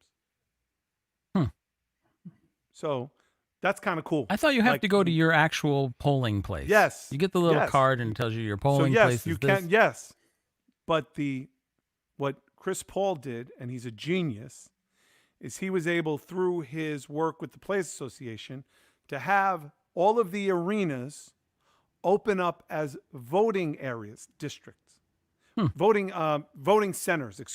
Voting Right. centers. But because they are either private or public domain areas, they can be open for any and all voters from the state. Right. You don't have to be from a district. As long as you're from the state, as long as your driver's license says, I'm a Charlotte Hornet fan, I go to the Charlotte Hornet Arena, I'm from North Carolina. I'm a Hawks fan, I'm from Georgia. Bang, done. Do they traditionally let you vote ahead of time? Not just the Yes. mail-in part. That's Yes. different. Yes. Like early voting, I don't remember ever having that, but we just got something in the mail that said like you can start voting on this day. Yep. And you've That's- got. It's always been that way. You're just old and now you pay attention. I just Sam well, yeah, doesn't well, care yeah. because Sam is, drunk masturbating to Hatsune Miku Crack House. I show up. Anime. I show up on polling day. And that's all I care about. Where it counts. Also, your man might actually be a poll worker. My wife will be a poll worker. She is working on November 3rd. And I also strongly suggest all of you, a lot of places where polling is down because the elderly or older people have the Rona. Is that your Rona? So if you're young and you're healthy and you're not afraid of, is that your Rona? Oh, shit. You can call your local polling area and register to be a poll person. And it pays. Like Is that just the person that sits there and says, "What's your name?" and they dig through the thing? No. There's people that run the computers. Sam, you could run a computer. They pay. I wonder if they'd have him like his special $275. Could they have his special loud keyboard? Yeah, Yes, I brought my mechanical keyboard to the polling Please, place. I would really like that. If His you could have Enigma. that. Yeah, please. Can we have that? All right, what else do we got today? Because I know we have a lot of cool things that I wanted to. We don't have a lot today, but we do have. Sam this likes no. to disappear. This is really. You know what? Can we pay some bills? Sure, we can. Do you need a little break? Yeah, I want a little. Nah, you know what? Nah, it's okay. We'll do the commercials at the end. Yeah, we don't have a shout lot out- here. No, but this is important. So yesterday, Sotheby's did the very first hip hop auction of hip hop collectibles, with the proceeds going to. I wonder if also. Hold on, I want to see if my Mr. homeboy- McDaniels. Yeah, if Mr. McDaniels did it. Let's listen. Somebody said it was Serch. The stream. Oh, who is this? Serch. What happened to the chat? Search. I don't know who this is. Trying to get your attention. Yeah. Who is this? Who is this? Okay. Let's see who this is. Okay. Let me text Ralph McDaniels and see if he wants to still come on.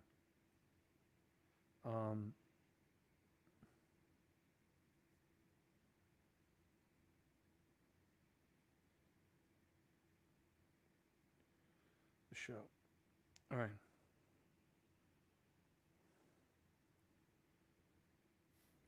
I forgot that I have this sound sitting here. It's so funny. This person who texted me they're like, yo, Serch, what happened to the chat? Search. I'm like, who's this? They're like, who's this? I'm like, you texted me. Why should I tell you who this is? You should know who this is. Right. Idiots. Anyway, I want to see if my man is gonna Ralph McDaniels, because he's doing a video music box right now live. So hopefully he'll jump on. You might Anyway, not have time for that then. Sotheby, yeah, it's just, if we don't, we don't. I just wanted him to talk about where the money was going to because I'm excited about it. Anyway, the money's going to the Queens Public Library. Uncle Ralph did something really special, which is, he helped, he got Monica Lynch, former president of Tommy Boy, and got Sotheby's, and they got all of this great collectibles. And the prices for some of this stuff and what it went for was insane. And I'm glad it was insane because the proceeds of it went to help the Queens Public Library. And I really want to find out how much of it went to help, because there were two pieces I personally really wanted, and I missed them. But my wife made a good point. She goes, look, if we want to help, we'll just write a check. Just call Ralph. Just we'll do write it a direct. check. We'll just do it direct. We don't need, you don't, but there's two pieces I really want. The collector didn't want to give up on that possibility. Somebody's saying to turn on the comments, but I don't want to turn on the comments. No. I don't want, because anyway, somebody's asking me to turn on the comments. It's a 631 number, but I'm not doing it.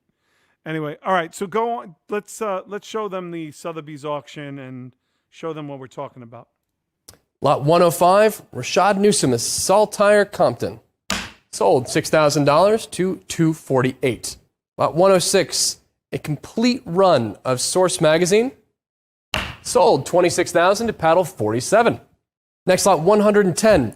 Drake's unreleased Air Jordan 4 Retro prototype sample, size 11. Sold 26,000 to paddle 370. Slot number 112. We can't go back, but unless we watch the whole I know thing you again. didn't want to go back, but here's the thing. The entire catalog of the Source magazine. 26 grand. By the way, you have that. I have that. Every hip hop head ever has that in a box in his basement. So every hip hop I didn't have the kind of money to throw around a magazine, so I would get them once in a while. God. Oh, I'm whatever. I'm Okay, poor. all right.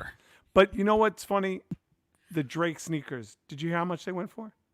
I don't remember. $27,000. Yeah. All right, keep it going. Let's roll. Well, we got to go back from the beginning. But the lesson here, I'll tell you the lesson. Lot 105, Rashad Newsome, Saltire Compton.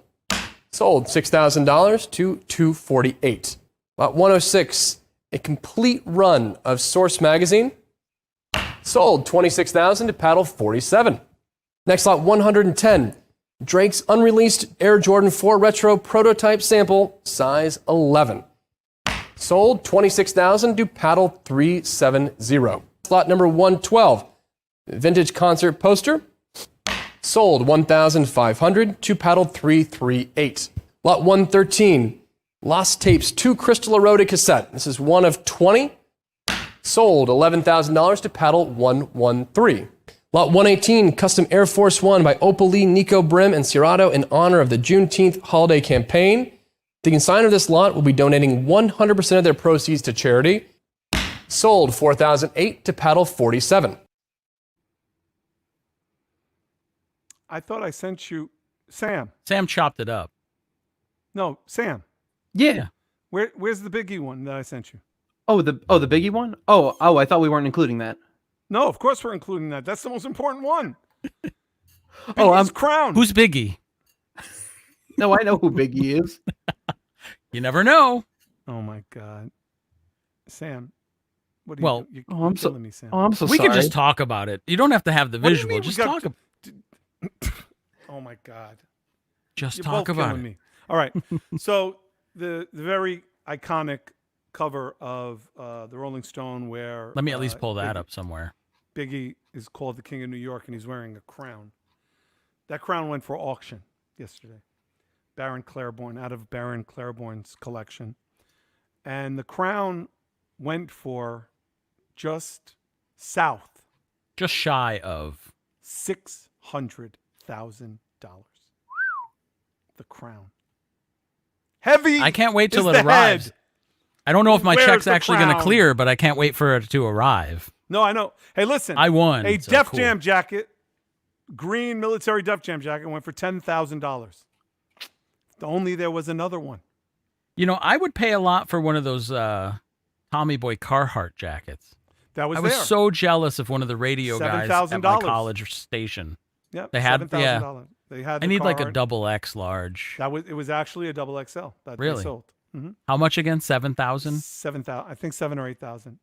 That's not going to happen. But there was a couple of really good deals. A couple of the Jeanette Beckman prints, which I really wanted, went for less than $3,000, which I think have long-term intrinsic value.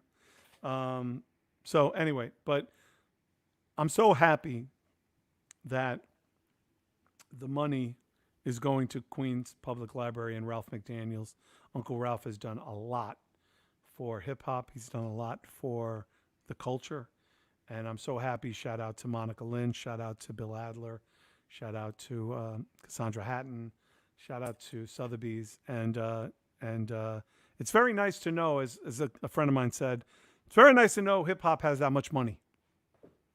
If Fans only have it that went much back money. to the artists, the early artists, right? The artists who didn't make anything. And there was something else that was interesting. The Ramel Z New York sealed. Beat Bop with the original art, the test press done by Basquiat, went for like $140,000. Crazy, right? Yeah. Crazy. I All right. used to own that 12, not that 12-inch. I No, had the of course 12-inch without the art on it, Mhm. and I traded somebody for another album that Oh. had the song. He's like, this album has the same song. I'll trade you. Hey, Fine. so Pumice, Sam just Yeah. sent the link to The Crown. Let me see it. Run it. Hold on. Maybe we'll have to screen share. I think people would want to see this. I don't know. I'm interested in watching it. Yeah, it was sent via email. I think it was the most expensive, or was the biggest selling item of all 120 lots. It is. That is absolutely, you're correct, sir, in the words of Ed McMahon. Well, yeah, I can't picture anything else. You're that was correct, that sir. much. No, that was actually the most exciting thing. Well, there was also love letters that Tupac wrote to a high school sweetheart that went for stupid money. An autograph that he signed went for stupid money. And I'm like sitting here going, wait, I have a lot of Tupac shit. Like, I got mad cool shit that I could. So maybe if I ever. We'll need have our money- own auction. Yeah, nah, we're not Sotheby's. We don't have that weight. You know, the thing is with Sotheby's, they know how to reach out to people with stupid money. You know, we don't have stupid money, and we don't know people with stupid money. So it is what it is. Anyway, let's get out of Dodge, bro. Do you want to see this? Yeah, of course. I want to see it. I want to see if people want to see it. Amazing. We'll do it that way. $594,000. It was estimated to bring in 300 at most. The fact that this, like, you see the photos, you never know what it's made out of, right? It's plastic. It's a plastic. Yeah, to find out that's plastic. It's from Party City, bro. It's Party And that's City. what I was thinking is whoever sourced it when they were doing the photo, like they probably got it, at Party City.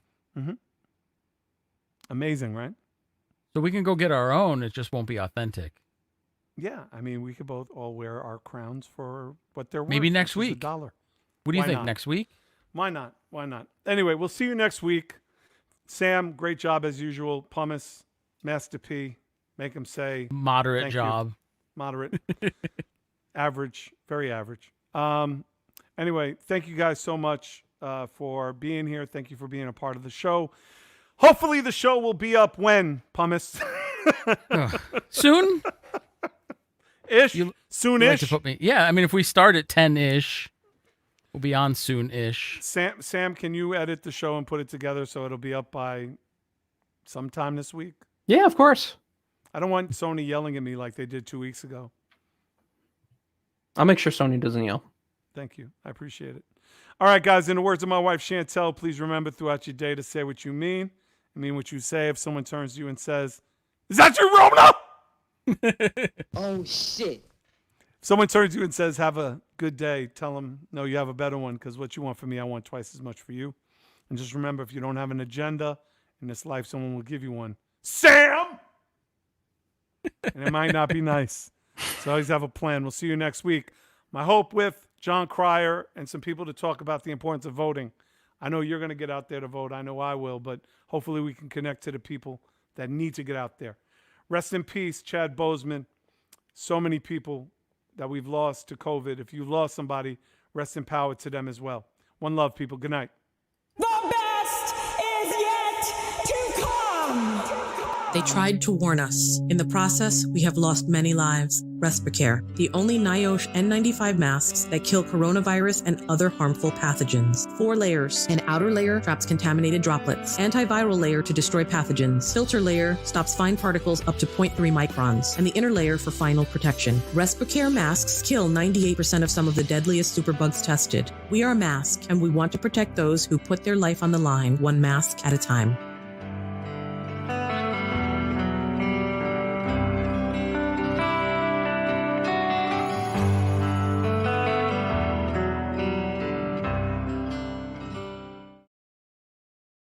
Don't touch another surface again with LifeKey. LifeKey can open any door. Use the soft, stylus tip for ATM and credit card purchases. It even has a bottle opener. LifeKey, when safety is the key to staying healthy. Get LifeKey at n95maskco.com. Use code SEARCH at checkout and get 10% off your purchase.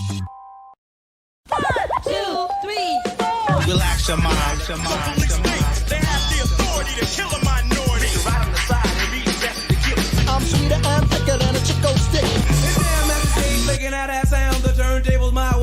they don't fall down. Aiming at your head. I can fuck Make you the up. gas for those little white lies. Lemonade was a popular drink and it's still is a fiend. Before I became a teen, I melted microphones instead of cones and ice cream.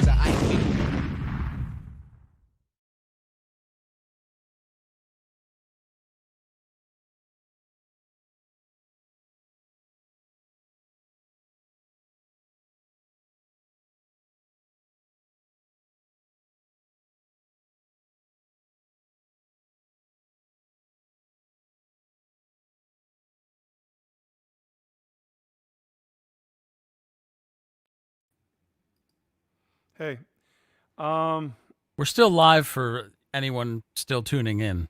okay, got you. You want me to end this? Ralph McDaniels said he just finished his live Instagram. Do we want to just do a little bit with him? Yeah, sure. Yeah. All right. All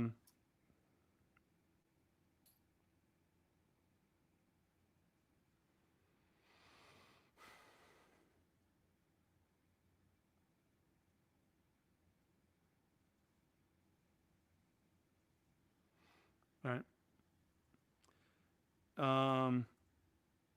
Shit. I have the link, right? I got to send him the link. Yep. All right, hold on. Let me send him the link. Ooh, I misspelled McDaniels. Yeah, you might want to. Oh, yeah, he wants to jump on.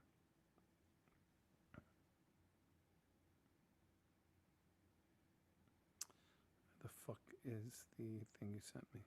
Oh, here it is. Got it. So do I send him the private link or the public link? Private.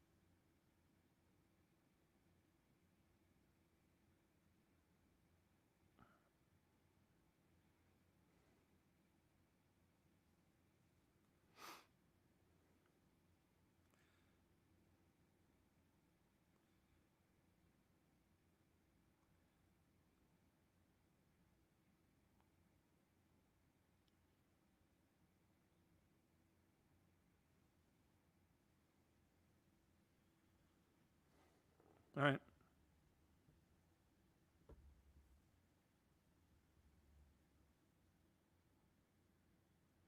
Somebody said, bro, I'm the only viewer. Who is this? But still, I still don't.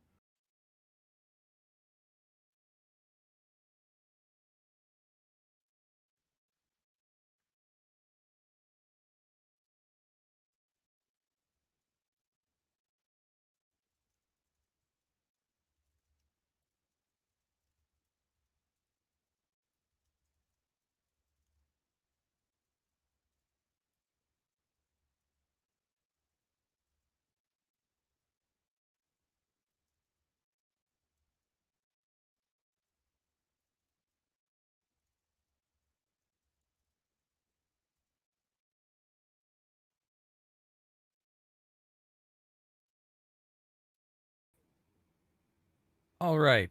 Should we do it like we're doing a new Yes. opening and everything? Yep. Yeah, we'll Right. do it like that.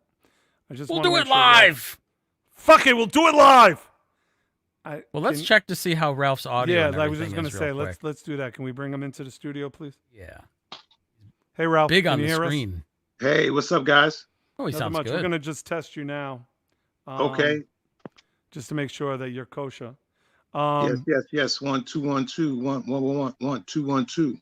1 1 1 1 2 1 2 1 1 1. Congratulations, by the way. That was amazing. It was pretty crazy, right? It was crazy. It was crazy. You're gonna get too deep in it before we actually start. I'm sorry. No, I'm not gonna. Yeah, I got by the way, I got audio hijack running. Oh, quick question, Ralph. Is there? I know you're on your phone. Is there any way that you could? Is your computer on Ethernet right now? Is there a way for you to do it via Ethernet? No. All right, that's fine. Just Yeah. do me a favor. Turn your phone horizontally instead of vertically. Okay, cool. That's better. There we go. Thank you, sir. Much better. All right, cool. Still has some. His phone's got some interesting colors going on. Yeah, I know. Backlit. Yeah, it's definitely backlit. Okay. It's fine. Man. Oh, That's okay. much better. That is much better. Yeah. Come a little. Is that all right? Yeah. kind of Yeah, weird. that's fine. I mean, that's fine. I mean, look, the bottom line is we'll get the video, but the audio is just as important. So Yeah, and the audio sounds great. So yeah, it does. All right, here we go. All right, so for those of you hip hop nerds like myself, there was an auction on September 15th run by the very legendary Sotheby's for hip hop, with the proceeds going to Queens Public Library. Interesting enough, the dude who's in charge of the Queens Public Library, as well as in charge of Video Music Box, also in charge of the reason Third Base had halfway hot videos, well, not halfway, incredibly hot videos, who spent 24 hours on one set for one shoot to do two videos, Step Into the AM and Gasface, who did Brooklyn Queens, who did Derelicts of Dialect, who did Product of the Environment, who did Words of Wisdom, who did Triple Stage Darkness, Ralph McDaniels, Video Music Box. Yes, indeed. Yes, indeed. You took me Uncle back Ralph. with all those videos, man. Uncle Ralph. Somebody You know, sent me that was the first video I was in was your video. Really? Yeah, it was never. People wanted me to do cameos in videos because of Video Music Box, Yeah. and I never wanted to be in a video. And then I'm in the beginning of what you call them, one of your videos. Yeah, Step Into the AM. Step Into the AM. Yeah, I was going to say Product of the Environment, but yeah, Step Nah, Into the AM. Uncle Ralph, my brother. And then you pulled down my hood, and I said, it's the other man. It's the other man. I always thought you were in the Audio 2's Top Billing video. I always thought that you were in that video in Brooklyn. Okay, well. Nah. I remember also that VidKid shot MC Light's Light as a Rock and asked me to come be an Italian Guido. That's exactly what he said. He said, can you show up and be an Italian Guido in a sweatsuit and just pretend to be a Guido? Bro. Also, I'll take you way back, way back. Fab Five Freddy and VidKid shot a group that was signed to Mercury called the Cookie Crew, female MCs. And he asked me to come out bopping my head because I had a high top fade and I looked unusual. And then somebody else just sent me another video today of me, you, and Run in some club in 1990. Oh yeah, that was Kilimanjaro. Kilimanjaro, wow. And I'm West wearing Side. a Spike Lee hat. Yo, what was for you, what was the most fun for you back in those days running Video Music Box? I think the camaraderie in a way, you know, it was like so new and everything was like every event was something crazy was going to happen. And you had people coming from all over getting together for hip hop. If you were in the Bronx, if you were in Brooklyn, if you were from Far Rockaway, Queens, wherever you were coming from, you all came together we all came together for hip hop, you know, and it was like it was all love, you know. Before everybody was making money, you know. Yeah, I remember that all you had to say in a flyer was Video Music Box will be in attendance. Yeah. That's all you had to say. And 1,000 Yeah. people would show up because Yeah. everybody wanted to get a shout out from Uncle Ralph. So for the people that are, you know, checking out the podcast outside of New York, and it's funny because there's always somebody who listens to the podcast from outside New York that'll put somebody else up on it and be like, yo, y'all don't even know about this. Y'all weren't up on, let me put you up on Video Music Box. Yeah. So Video Music Box was our MTV Raps, our BET Rap City. Everything that ever came because of Video Music Box. And Video Music Box was on NYU Channel 25 or Channel 31, depending on what your UHF or UCF, depending on what you had on your TV at the time. And that was cable at the time. Free cable. And WNYU is a public access cable channel. And Video Music Box. NYC, yeah. Oh, sorry. And then NYU, I said. My daughter went to NYU. That's why I said it. NYC. And it would come on from 4 to 5 every day.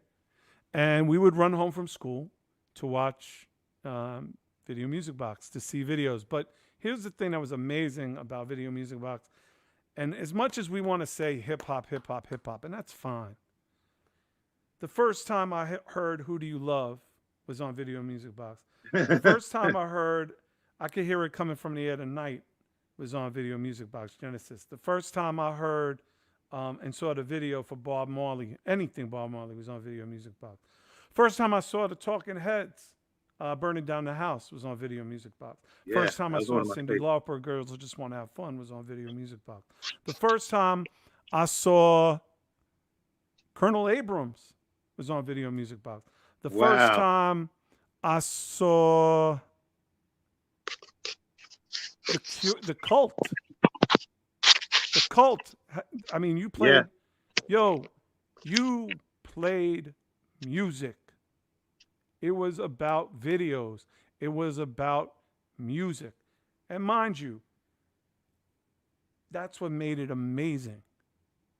That's what made Video Music Box special, because as much as you highlighted Run DMC, Houdini, you know, the Fresh 3 MCs, Pumpkin and the All-Stars, Bad Boys, Inspector Gadget, Oh Veronica, the bad, you know, Glamour Girls, UTFO, Real Roxanne, Roxanne's Revenge, Roxanne's Doctor, you know, Mixmaster Ice, Funkmaster Wizard Wiz. I mean, I could go on with videos all day that people are literally shaking their head going, okay, Serch is now making up names of groups. Like, I'm just making up names. The Fearless Four, Problems of the World Today. There was, I mean, dude, but there was also Genesis, like I said, The Cure. I saw Cats, the video for Cats, the first time on your show. The Smiths, The Cult, Talking Heads. I mean, Psycho Killer was the first time I ever saw that video. The first time I saw the Beastie Boy video was on Video Music Box. And this was at a time when music videos were super expensive. So the only people that got them were artists that were really on a, you know, a level to blow. But Billie Jean. First time I saw Billie Jean was on Video Music Box. Wow. So I always wanted to ask this, and maybe it's because I just didn't have the balls to ask you. But why didn't they pick you for MTV, for your MTV Raps? That's a good question. Well, I don't know. You know, there's a guy named Steve Leeds, right? Steve Leeds used to have this channel called U68, and I don't know if you remember that. Of course, U68. Yeah, because So- they used to also do like world premieres when Funk Wizard Wiz showed his first video on yours, and then Steve Leeds did a world premiere of Funk Wizard Wiz video like up 3 months later. Yeah. So Steve Leeds knew that I had all the hip hop videos, and he said to me one day, like, "Yo, Ralph, you know, can you help me out with some of the hip hop videos, or would you like to do a show on U68?" I said, "I can't do a show on U68 because that'd be kind of whack. Channel 25 would be mad at me, but you know, we'll link up." So I used to give him videos, and then he got a job working at MTV, and so I was like, "Yo, this is the opportunity, man. This is 1986." And I ran up to Steve I went up to, you know, to MTV. I had a meeting with him, and I said, "Yo, Steve, I want to do a hip hop show at MTV." And he was like, "Nah, it's not going to happen." I said, "What do you mean it's not going to happen?" He's like, "It's too early. You know, the rest of the country is not into hip hop like in New York and LA are. It's not." I said, "Nah, kid, it's got to happen. You got Fresh Fest. Already the Fresh Fest had happened. I went to the Fresh Fest. I saw 15,000 black kids, white kids, Asian kids, Latino kids, all kind of kids into hip hop. I said, you're crazy. This is what MTV is all about, man." And he was like, "Nah, it's not going to happen." And so, you know, I said, "I disagree with you, but I hear you." And I went about my business, and that was 86. And in 87, they started Yo MTV Raps. And so I was like, man, you know, people were like, "Yo, you know, that should be you." And I was, you know, by that time, you know, I'm directing videos, I'm doing a whole bunch of stuff. So I'm not really worrying about it. But, you know, I was like, you know, I think we could have did this. We could have been part of this. You know, I knew who Freddie was. Freddie was dope. And I knew who, you know, well, this is before Ed and Dre. And, you know, and I was like, you know, we could play a role here. Somehow we got to get down. But it didn't happen. And we continued to keep on doing what we were doing. You know, me and Lionel directed a bunch of cool videos. So, you know, we got in that lane and started being directors and kind of, didn't worry about it. Yeah. By the way, thank you for I have my classic jacket, me and my wife. Oh, wow. That's incredible. How many years you been married, Serch? I've been with my wife since '88. Yeah, I remember when you got married. Yeah, awesome. Yeah, I remember when you were dating. Yeah. Yeah. Kane said something funny to me. He said, I was talking to Kane a week ago, and he said, he said, I remember you and Chantel coming into the quarter, and he goes, and it was like parting of the Red Sea. It was like royalty walking in. And he said, I remember looking at you going, yeah, I want that. It's great. I have it on video. If people don't believe me, I got video of it. So you get into making videos, and not only and not to blow smoke up your ass, you didn't make videos. You made some of the most iconic rap videos of all time. Yes, sir. Because it wasn't, and forget about that. You did every third base video, which was just on GP. That was going to happen because it just was. It was what it was. There was really no other answer. It was you guys doing every one of our videos. I know, and Leo used to, give y'all a hard time and stuff. Yeah, I don't even remember that. To be honest with you, I don't even remember that because I would just remember saying, "Okay, we're going to do the video. I need to talk to Ralph and Lano about the treatment," because me and Pete wrote all the treatments. Yes. And then you guys would spruce them up, and then we go shoot a video. Yeah. And I remember Russell Sadowski. Now we're getting inside baseball. Russell Sadowski was the general manager and he was controlling all the checks. And he said to me, he goes, he said, Serch, he goes, you're never going to be able to recoup, with all those, first you got all of these, samples that are eating up into the album. And then, we're spending all this money with, Ralph and the Vid Kid, they keep making the budget's higher and higher. And I'm like, okay. And what's your point? Right. Okay. If that's what you want. Okay. So, that meant that Def Jam had to work harder. They'll work harder. Dude, and to be honest, honestly, bro, I don't know how much you got paid. I don't care. I know more about how much I paid Fab Five Freddy for Nas videos, for what he did for One Love. Then I still don't know what you got paid. And I hope you got paid more than I even think you did. No, it wasn't that much. I'm sure it wasn't. This I do remember, that we had to shoot Step Into the AM and Gas Face in 24 hours. That I remember. Well, no, I'm wrong. We only had 24 hours to shoot Step Into the AM. That's what I remember. We had to shoot it all in one day. Because we need 20. We started at midnight in the yards. Yeah. And 24 hours, all straight up. I remember changing in cars. I remember, there was no craft services, or if there was, it was like, all right, we're all going to run to the hot dog spot. Yeah. Or whatever it was. And that video was incredible. Like, I still love that video to this day. Yeah. But when we did the Gas Face and we got all those people into the video, and you helped and Lano helped, but then we got Gilbert Gottfried to do all the cameos for Triple Stage Darkness and all that. And then we did Prodigy Environment Remix. Like, people couldn't really tell me anything. Like, it didn't even matter that I was in the clubs and I was around and la. If the Vid Kid and Ralph McDaniels shot your video, we were official, like a ref with a whistle. You couldn't really say anything else to us, right? But then you go and shoot Belle Biv DeVoe Poison. Then you shoot Anything with SWV. Then you shoot, I mean, the list went on and on and on. But at one point, it stopped. I don't know when it stopped. You shoot I remember Vid Kid shot halftime for me. He shot Nas halftime for Zebra. He didn't shoot halftime. I shot It Ain't Hard to Tell. Right. You shot It Ain't Hard to Tell. Right. Yeah. Right. And at the time, what was I working? I was working with Wu-Tang. I did Cream. Right. You did Cream. Right. I did Black Moon, Who Got the Props. Like, all of those were like kind of pivotal movements, because like when you came with Nas, that was like a change in the whole game. Nobody had that kind of buzz in New York like Nas had, and he didn't even have a record out yet. It was like, who the hell is this little kid from Queensbridge? And that was all you. So that's how I heard about him. And by the time I heard his music, I was like, oh man, this guy's out of here. He's incredible. And And and I think around that time, Lionel was going out to LA because he wanted to start doing movies.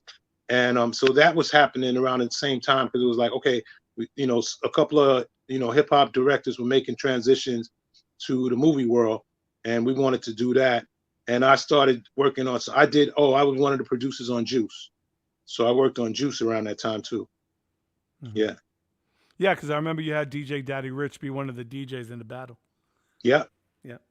So, how does Ralph McDaniels go from this to working and being the curator and being at the Queens Public Library?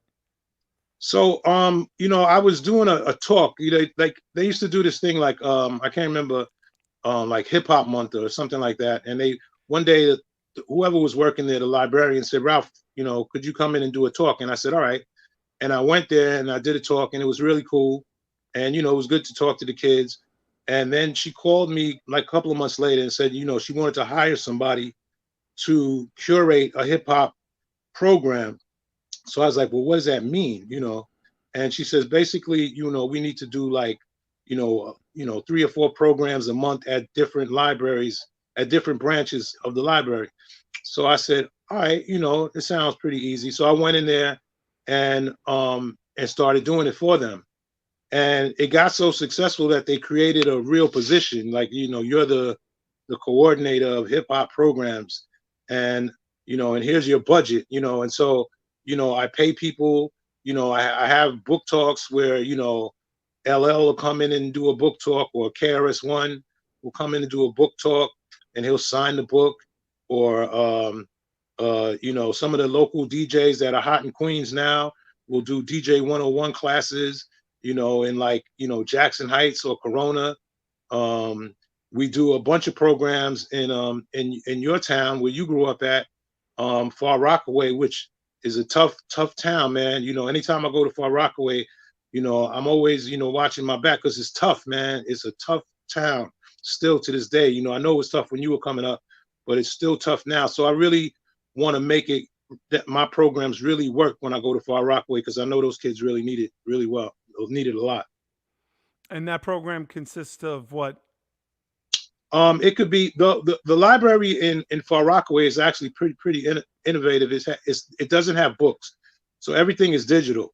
And the kids, to me, it's really just a safe place for them to go, instead of it just being a library. I mean, a library could be a safe place anyway, but it's really a safe place for these kids with the gang activity that's going on in Far Rockaway, with just tough times, especially now with people not having jobs.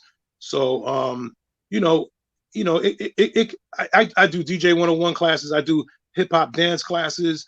I kind of go in there and just let them kids do freestyles and do whatever they want to do, let them express themselves how they want to express themselves, because I walk in there sometimes and they don't give a damn about me. So I got to start talking. They talk, I got to talk what they want to talk about. Right. Got you. And one of the things that disappoints me so much is that, between Stack Bundles and Chinks, there were 2 MCs that really could have came out of Far Rockaway, that, especially out of Redfern projects, where, I really came up out. Well, I didn't grow up there, but it was around the corner from my mom and dad's house, and that's where all my friends were. Yeah. That really could have made a difference for the hometown. Same thing with Big Cap. Big Cap was living in Far Rockaway, and he passed away too early. So then, how does Sotheby's come about, and how did you get involved in the Sotheby's thing, and then how does that go towards the Queens Public Library?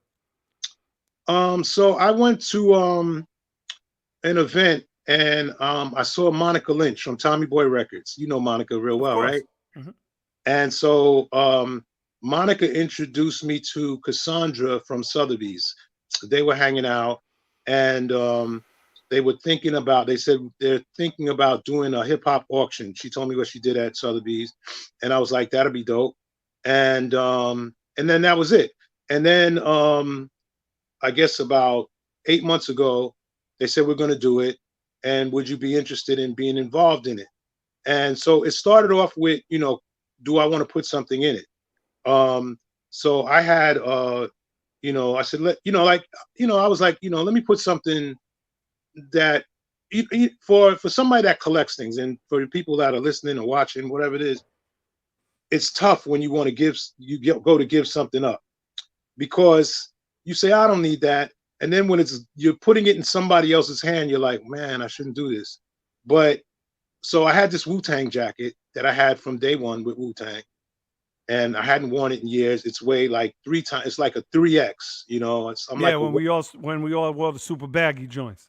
Right. And so I had that, and I had I had 25 Nike Air Force Ones that were made for me for my 25th anniversary and designed by DJ Clark Kent.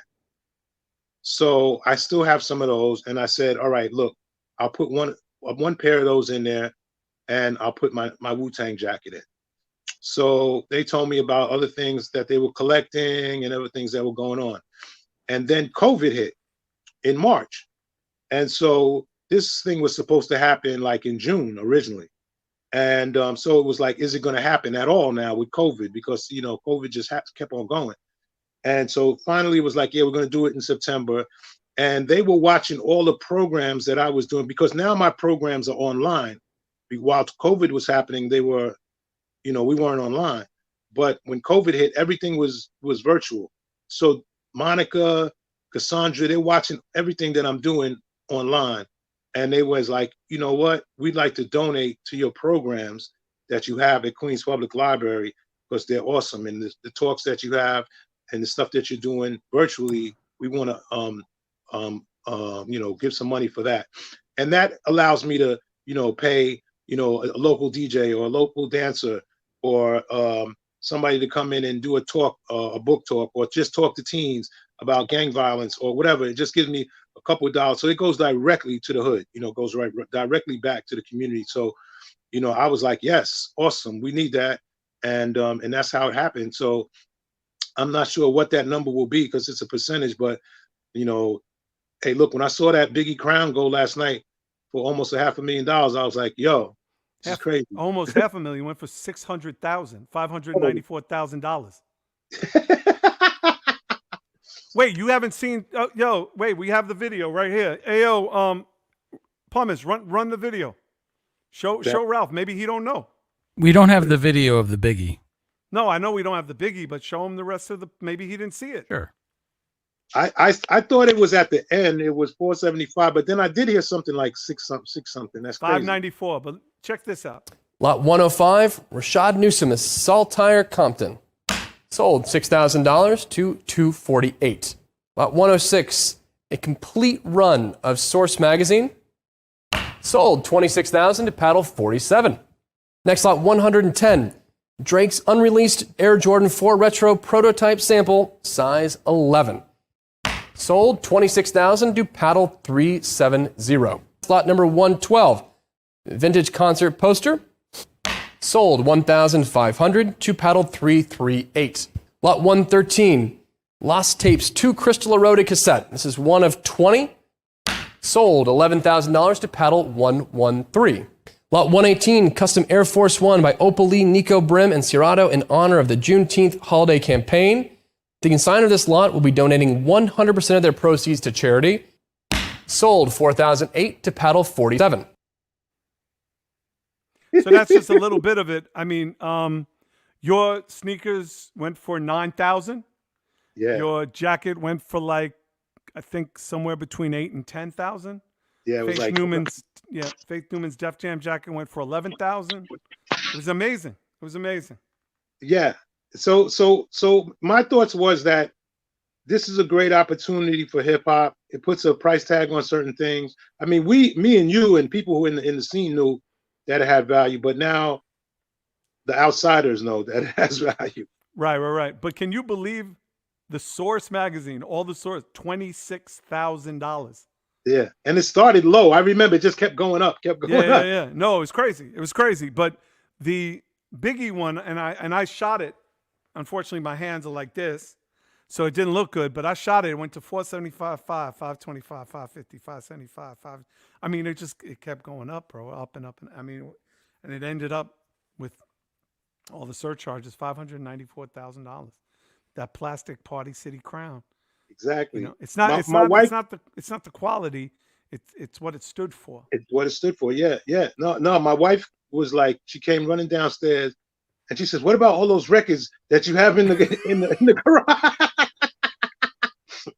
Well, I mean, that's because the Basquiat beatbox one, the test press that was done by, well, it was Ram LZ and K Fresh, the Beat City, that was done by Basquiat. The original test press went for $140,000. Oh, that was a test press. Okay, that's why it was so much. Okay. Yeah, that was the test press. It was the original. It was the original art. All the De La artwork, the original artwork from 3 Feet High and Rising, all of that went for something between $26,000 and $32,000. Awesome. Yeah, it was amazing. You know, do you keep stuff? Serch, do you keep things? So let's put it this way. I have things that I'm not allowed to say right now because it would jeopardize the integrity of the Sotheby's auction. But I'll send you pictures. Oh, really? Okay. Okay. All right. All right. But all right. Yeah, I got John. I got John's. And again, in all fairness, I try to call Monica and Cassandra and be like, yo, just so you know, one of the things you selling ain't exactly one of one. Let's just put it that way. Oh, I see. Okay. Yeah. And, yeah. And they didn't want to compromise the integrity of the thing. But, you know, I said, yo, just say it's one of two. But they were like, no, we got to prove that yours is. And I'm like, okay. All right. No problem. No problem. But yeah, man, I got like right now in my office where I'm sitting doing a shot, I'm surrounded by one of one things. Wow. Tons of stuff. And I mean, like you, like how many pairs of those sneakers you got? Because I'm looking for a size 13. That's the size I wear. I only got one more 13. That's mine. Okay, well then there it is. See, but like I have an MC Serch. I have 3 MC Serch. It's not a game. Air Force Ones.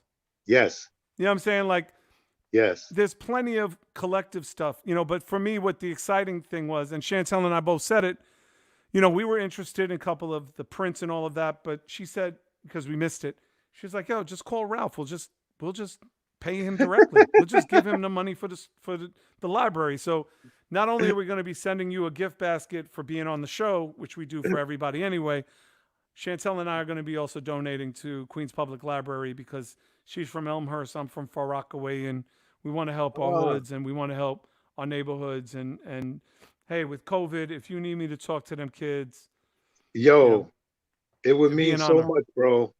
It would mean so much, you know, like it's so much, you know, pain sometimes when I walk in those rooms and try to, you know, just get with them and get them to understand what's going on. But more importantly, I'm glad that Queens Library has provided a safe place for these kids for however many hours they hang out with us. You know, if it's 4 hours in the afternoon, that's cool with me. You know, they can stay out of trouble. And by the time they get home, you know, you never know what kind of situation kids got when they go home. So, you know, we try to give them a break, you know. Yeah, absolutely. So this is, for those of you who don't know, this is Ralph McDaniels, Uncle Ralph, Video Music Box. Now on Instagram. Yes. Love that. Yes. And still on NYC, WNYC, Channel 25. Still on, yes. And do you have a YouTube channel? Is there a YouTube channel, Video Music Box? I do. It's Video Music Box 1, but I don't really put a lot of stuff on. I got to get I got a meeting with YouTube on Friday. So we're going to talk about how we can organize something. Well, your boy Lior is there. He's the CEO of Media, Global Media. Yeah. Ralph, you know, Ralph, we need to make it visible. Right. We have to make Video Music Box as important to New York, to the globe. Right. Fuck the dumb shit. Right? That's it. He always ended. Fuck the bullshit, Ralph. You have to. Yeah. So. What are you waiting for? What are you waiting for? This is a content-driven society. Yeah. Anyway, I love Lior. Shout out to Tumabasa. Brother, Thank you so much for being on the show. Thank you to Sotheby's. Thank you for your efforts in hip-hop. But more importantly, thank you for the amazing videos you created for me and my group back in the day. I legitimately, I can honestly say that those images, you know, created our palette for people to absorb and to just enjoy, and gave us the ability, not only with our music, but our visuals, to, to tour the world and be able to do that, the things that I love to do. I would not have anything in my life without hip hop. So thank you for that. Hey, look, man, I love you, brother. And for people that don't know and just look at Serch when he had a record deal. He was grinding way, way before that. And I saw that grind early, and he was passionate about it, and he loved it and always loved people. So you're a good dude, man. Thank you, bro. Thank you, brother. Love. Ralph McDaniels, ladies and gentlemen, a guy catching checks from Sotheby's for the right reasons.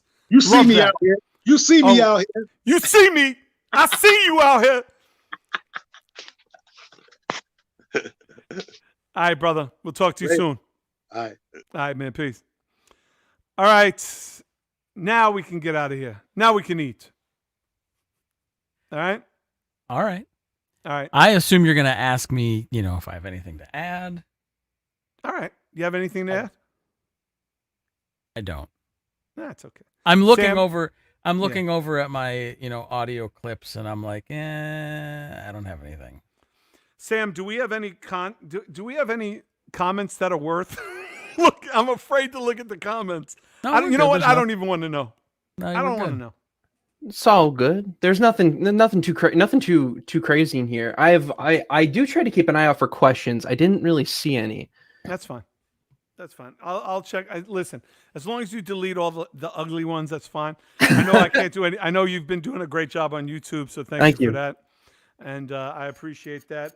Also, do want to one question, actually, scrolling back through from about an hour ago, Demetrios Denexus asked, your guests keep getting bigger and bigger. What's next week? Obama and Paul McCartney? Sure. Why not? No, I'm working on John Cryer, and I do have a special guest I'm working on. Look, we got to listen.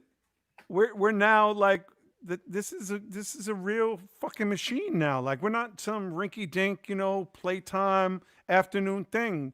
We're over 50,000 subscribers on Spotify now, or 46,000. Sorry, 46. So, we just got to keep growing. We got to get it right. Got to get it right. Get it right, people. Anyway, Sam, you're just such a great addition. We appreciate it. If you have any of your intern friends that want to be part of this major, magical, mystical ride, we can always use more help. We can always use more hands on deck. Also, what would be great? To the 4 other people that are watching right now live.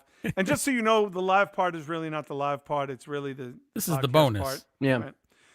If you have somebody you want us to interview, let us know, because we do have the GoFundMe for the talented. If they're good enough, yeah. Keisha, Kim Cole. You don't even know her name anymore. Well, that was her. Wasn't that her Keisha? From the show. Yeah, I don't know. Kim Cole's interview fund, which is now still at $0. I like to believe that if it hits anything, I'll get an email or something, because I don't check it, but I just assume. Well, you know what? We also don't put up the GoFundMe. Maybe if we had the link. I like this comment, Big Daddy Kane. Could we get Kane? We'll work on that. We'll work on that. It is not a game, people. Thank you, Jason. You're right. It is not a game, people. And also, what would be great? What would really be great if that mom from Publix just happened to be listening to the show, so she could know that I'm about as racist as Malcolm X. Okay. Well, he was pretty racist. Yeah, I'm thinking. He hated white people. This might be a bad example. I'm about as racist as Gandhi. There you go. There we go. Mother Teresa. I'm about as racist as Mother Teresa. I'm about as racist. No, the Pope was pretty racist. Thank you. Anyway, let's get out of here, man. It's been a long night, but it's 12:34. We're gonna end the show right at 12:34. Keep our shit in order. Throw that weak joke out. Anyway, good night, people. We love y'all.